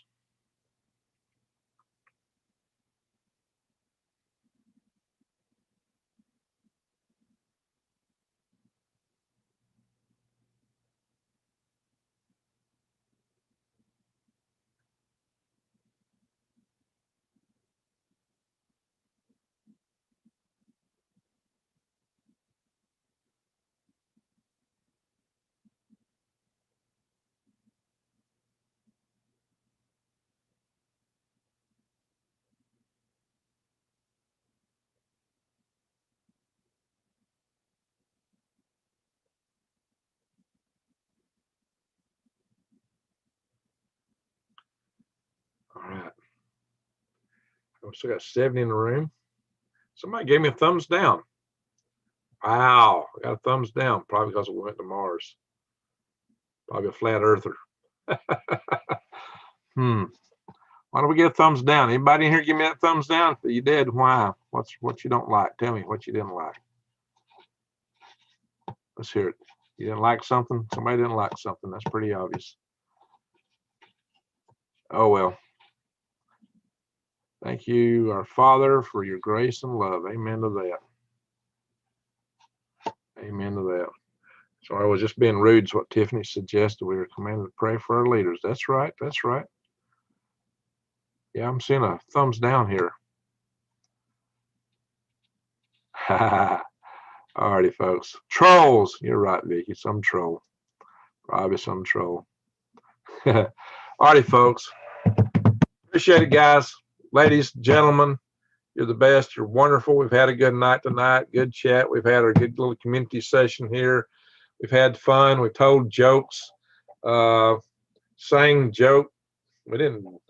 Well, I guess I might have kind of sort of danced around on Mars, huh? Well, I'll have to take y'all back to Mars one day when we get a little more time if you want to go. We might go explore Mars again. Hopefully we can explore Venus in the not too distant future. I showed you previews for the homes on Venus. I've got, go to Galactic Griggs. There's a whole video on Venus, colonize Venus first. So I got Mars, I got Venus, I got Earth. And you see my video about the greenest thing on Earth. And that's using that habitat style on Earth and why that's such a great idea. Well, D, you can rewatch it because I'm about to end it, so you can rewatch it all. If you didn't catch the first part, you can get it now. Chat room's awesome ones. Yes, great chat room. Saul's Jill, sorry I'm late, love. Well, good you made it. Good to see you, Saul's we had a good time tonight. Laughed our hums off, says Tiffany. We did do that. We could set the billy goats gruff after the trolls. There you go, Vicky. We did talk about goats tonight, didn't we? Goats and deer and holy. No, I was talking with, earlier in the video with Stacy about goats and deer. Okay. Yeah, it's all running together in my mind now. Check out the video I did with Stacy earlier. And let's see, Arnold says, thanks again, Rocket Man, for exercising your freedom of speech. Well, thank you. How'd you like the trip to Mars, Rocket Man? I mean, Arnold, how'd you like the trips to Mars? So, and Dr. G-Man's place, make a Middle Earth habitat.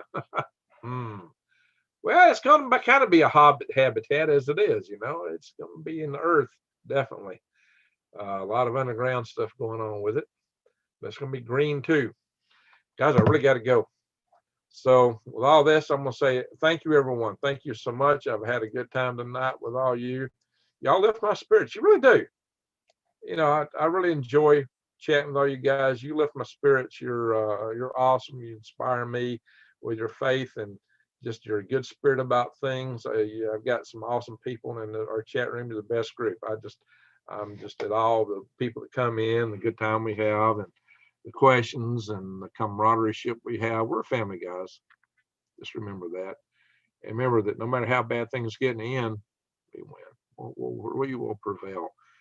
It may be a rough journey. I won't promise it won't be rough, but we'll come out on top in the very end of it all.